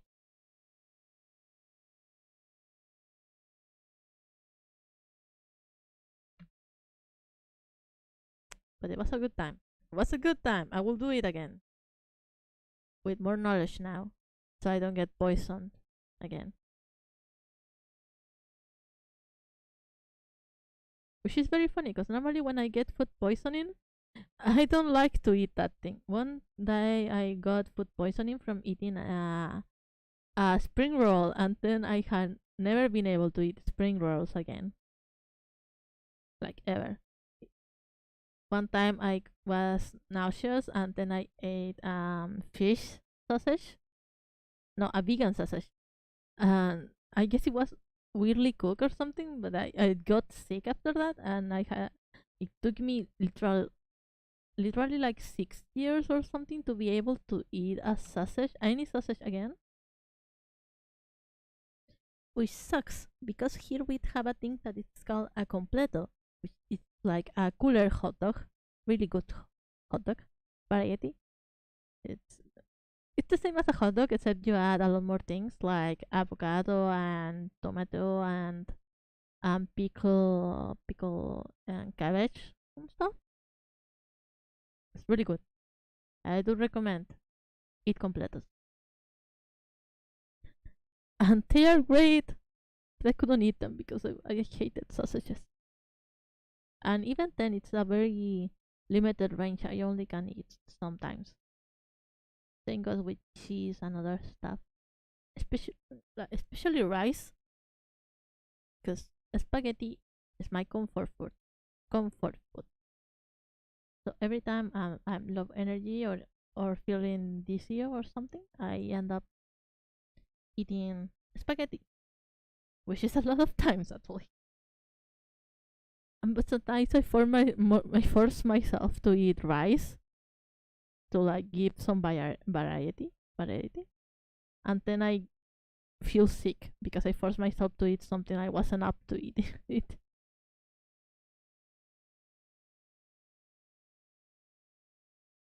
Food can be quite.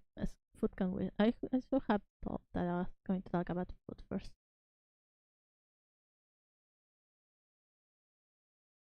But spaghetti, yes, I could eat that literally for years because I have.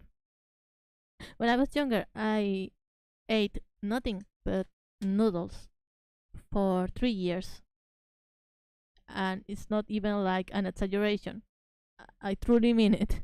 It was only spaghetti and instant noodles. That like only noodles for 3 years, and I haven't been able to let go of that like properly either. I'm doing a lot better, by the way. Don't worry about it.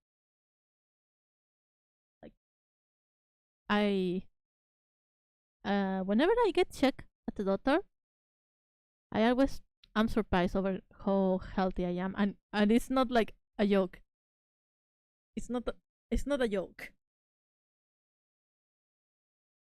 All my vitamin intake stuff completely healthy somehow, despite the fact that for most of the time I only eat noodles and I don't go out too much. It's wild. I guess I'm protected by the fact that I'm a priest, and that helps me, I guess.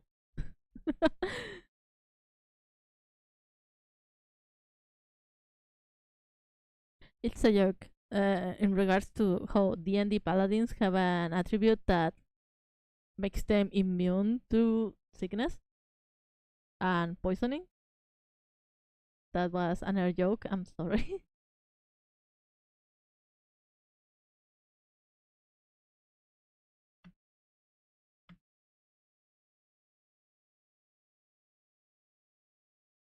Wait. I should really stop it. It's almost 6. That was an hour more than I had planned.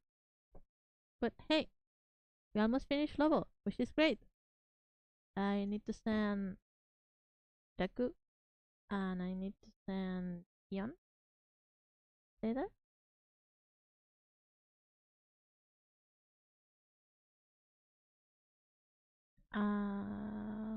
Yes. And next time we're going to finish level. And then comes Cloud Miner here, Jorgen here, and Splitses here. And after that, the mystery one, which if you read the layers, it's already obvious, but doesn't matter.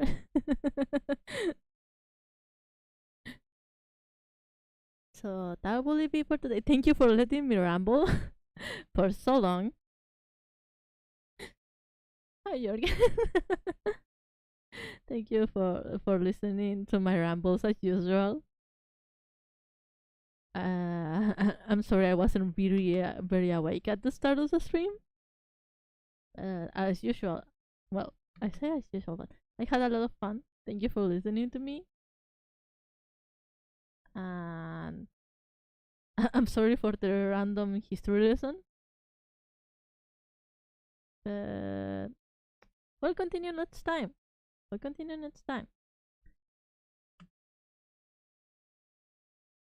So now you go to your stop, take a break. Remember to eat if you haven't. Remember to drink water if you haven't. Remember to check if you're connected to your Wi-Fi, just in case. Have a good day. Thank you so much. I will cut the broadcast. I'm learning. Okay. Bye.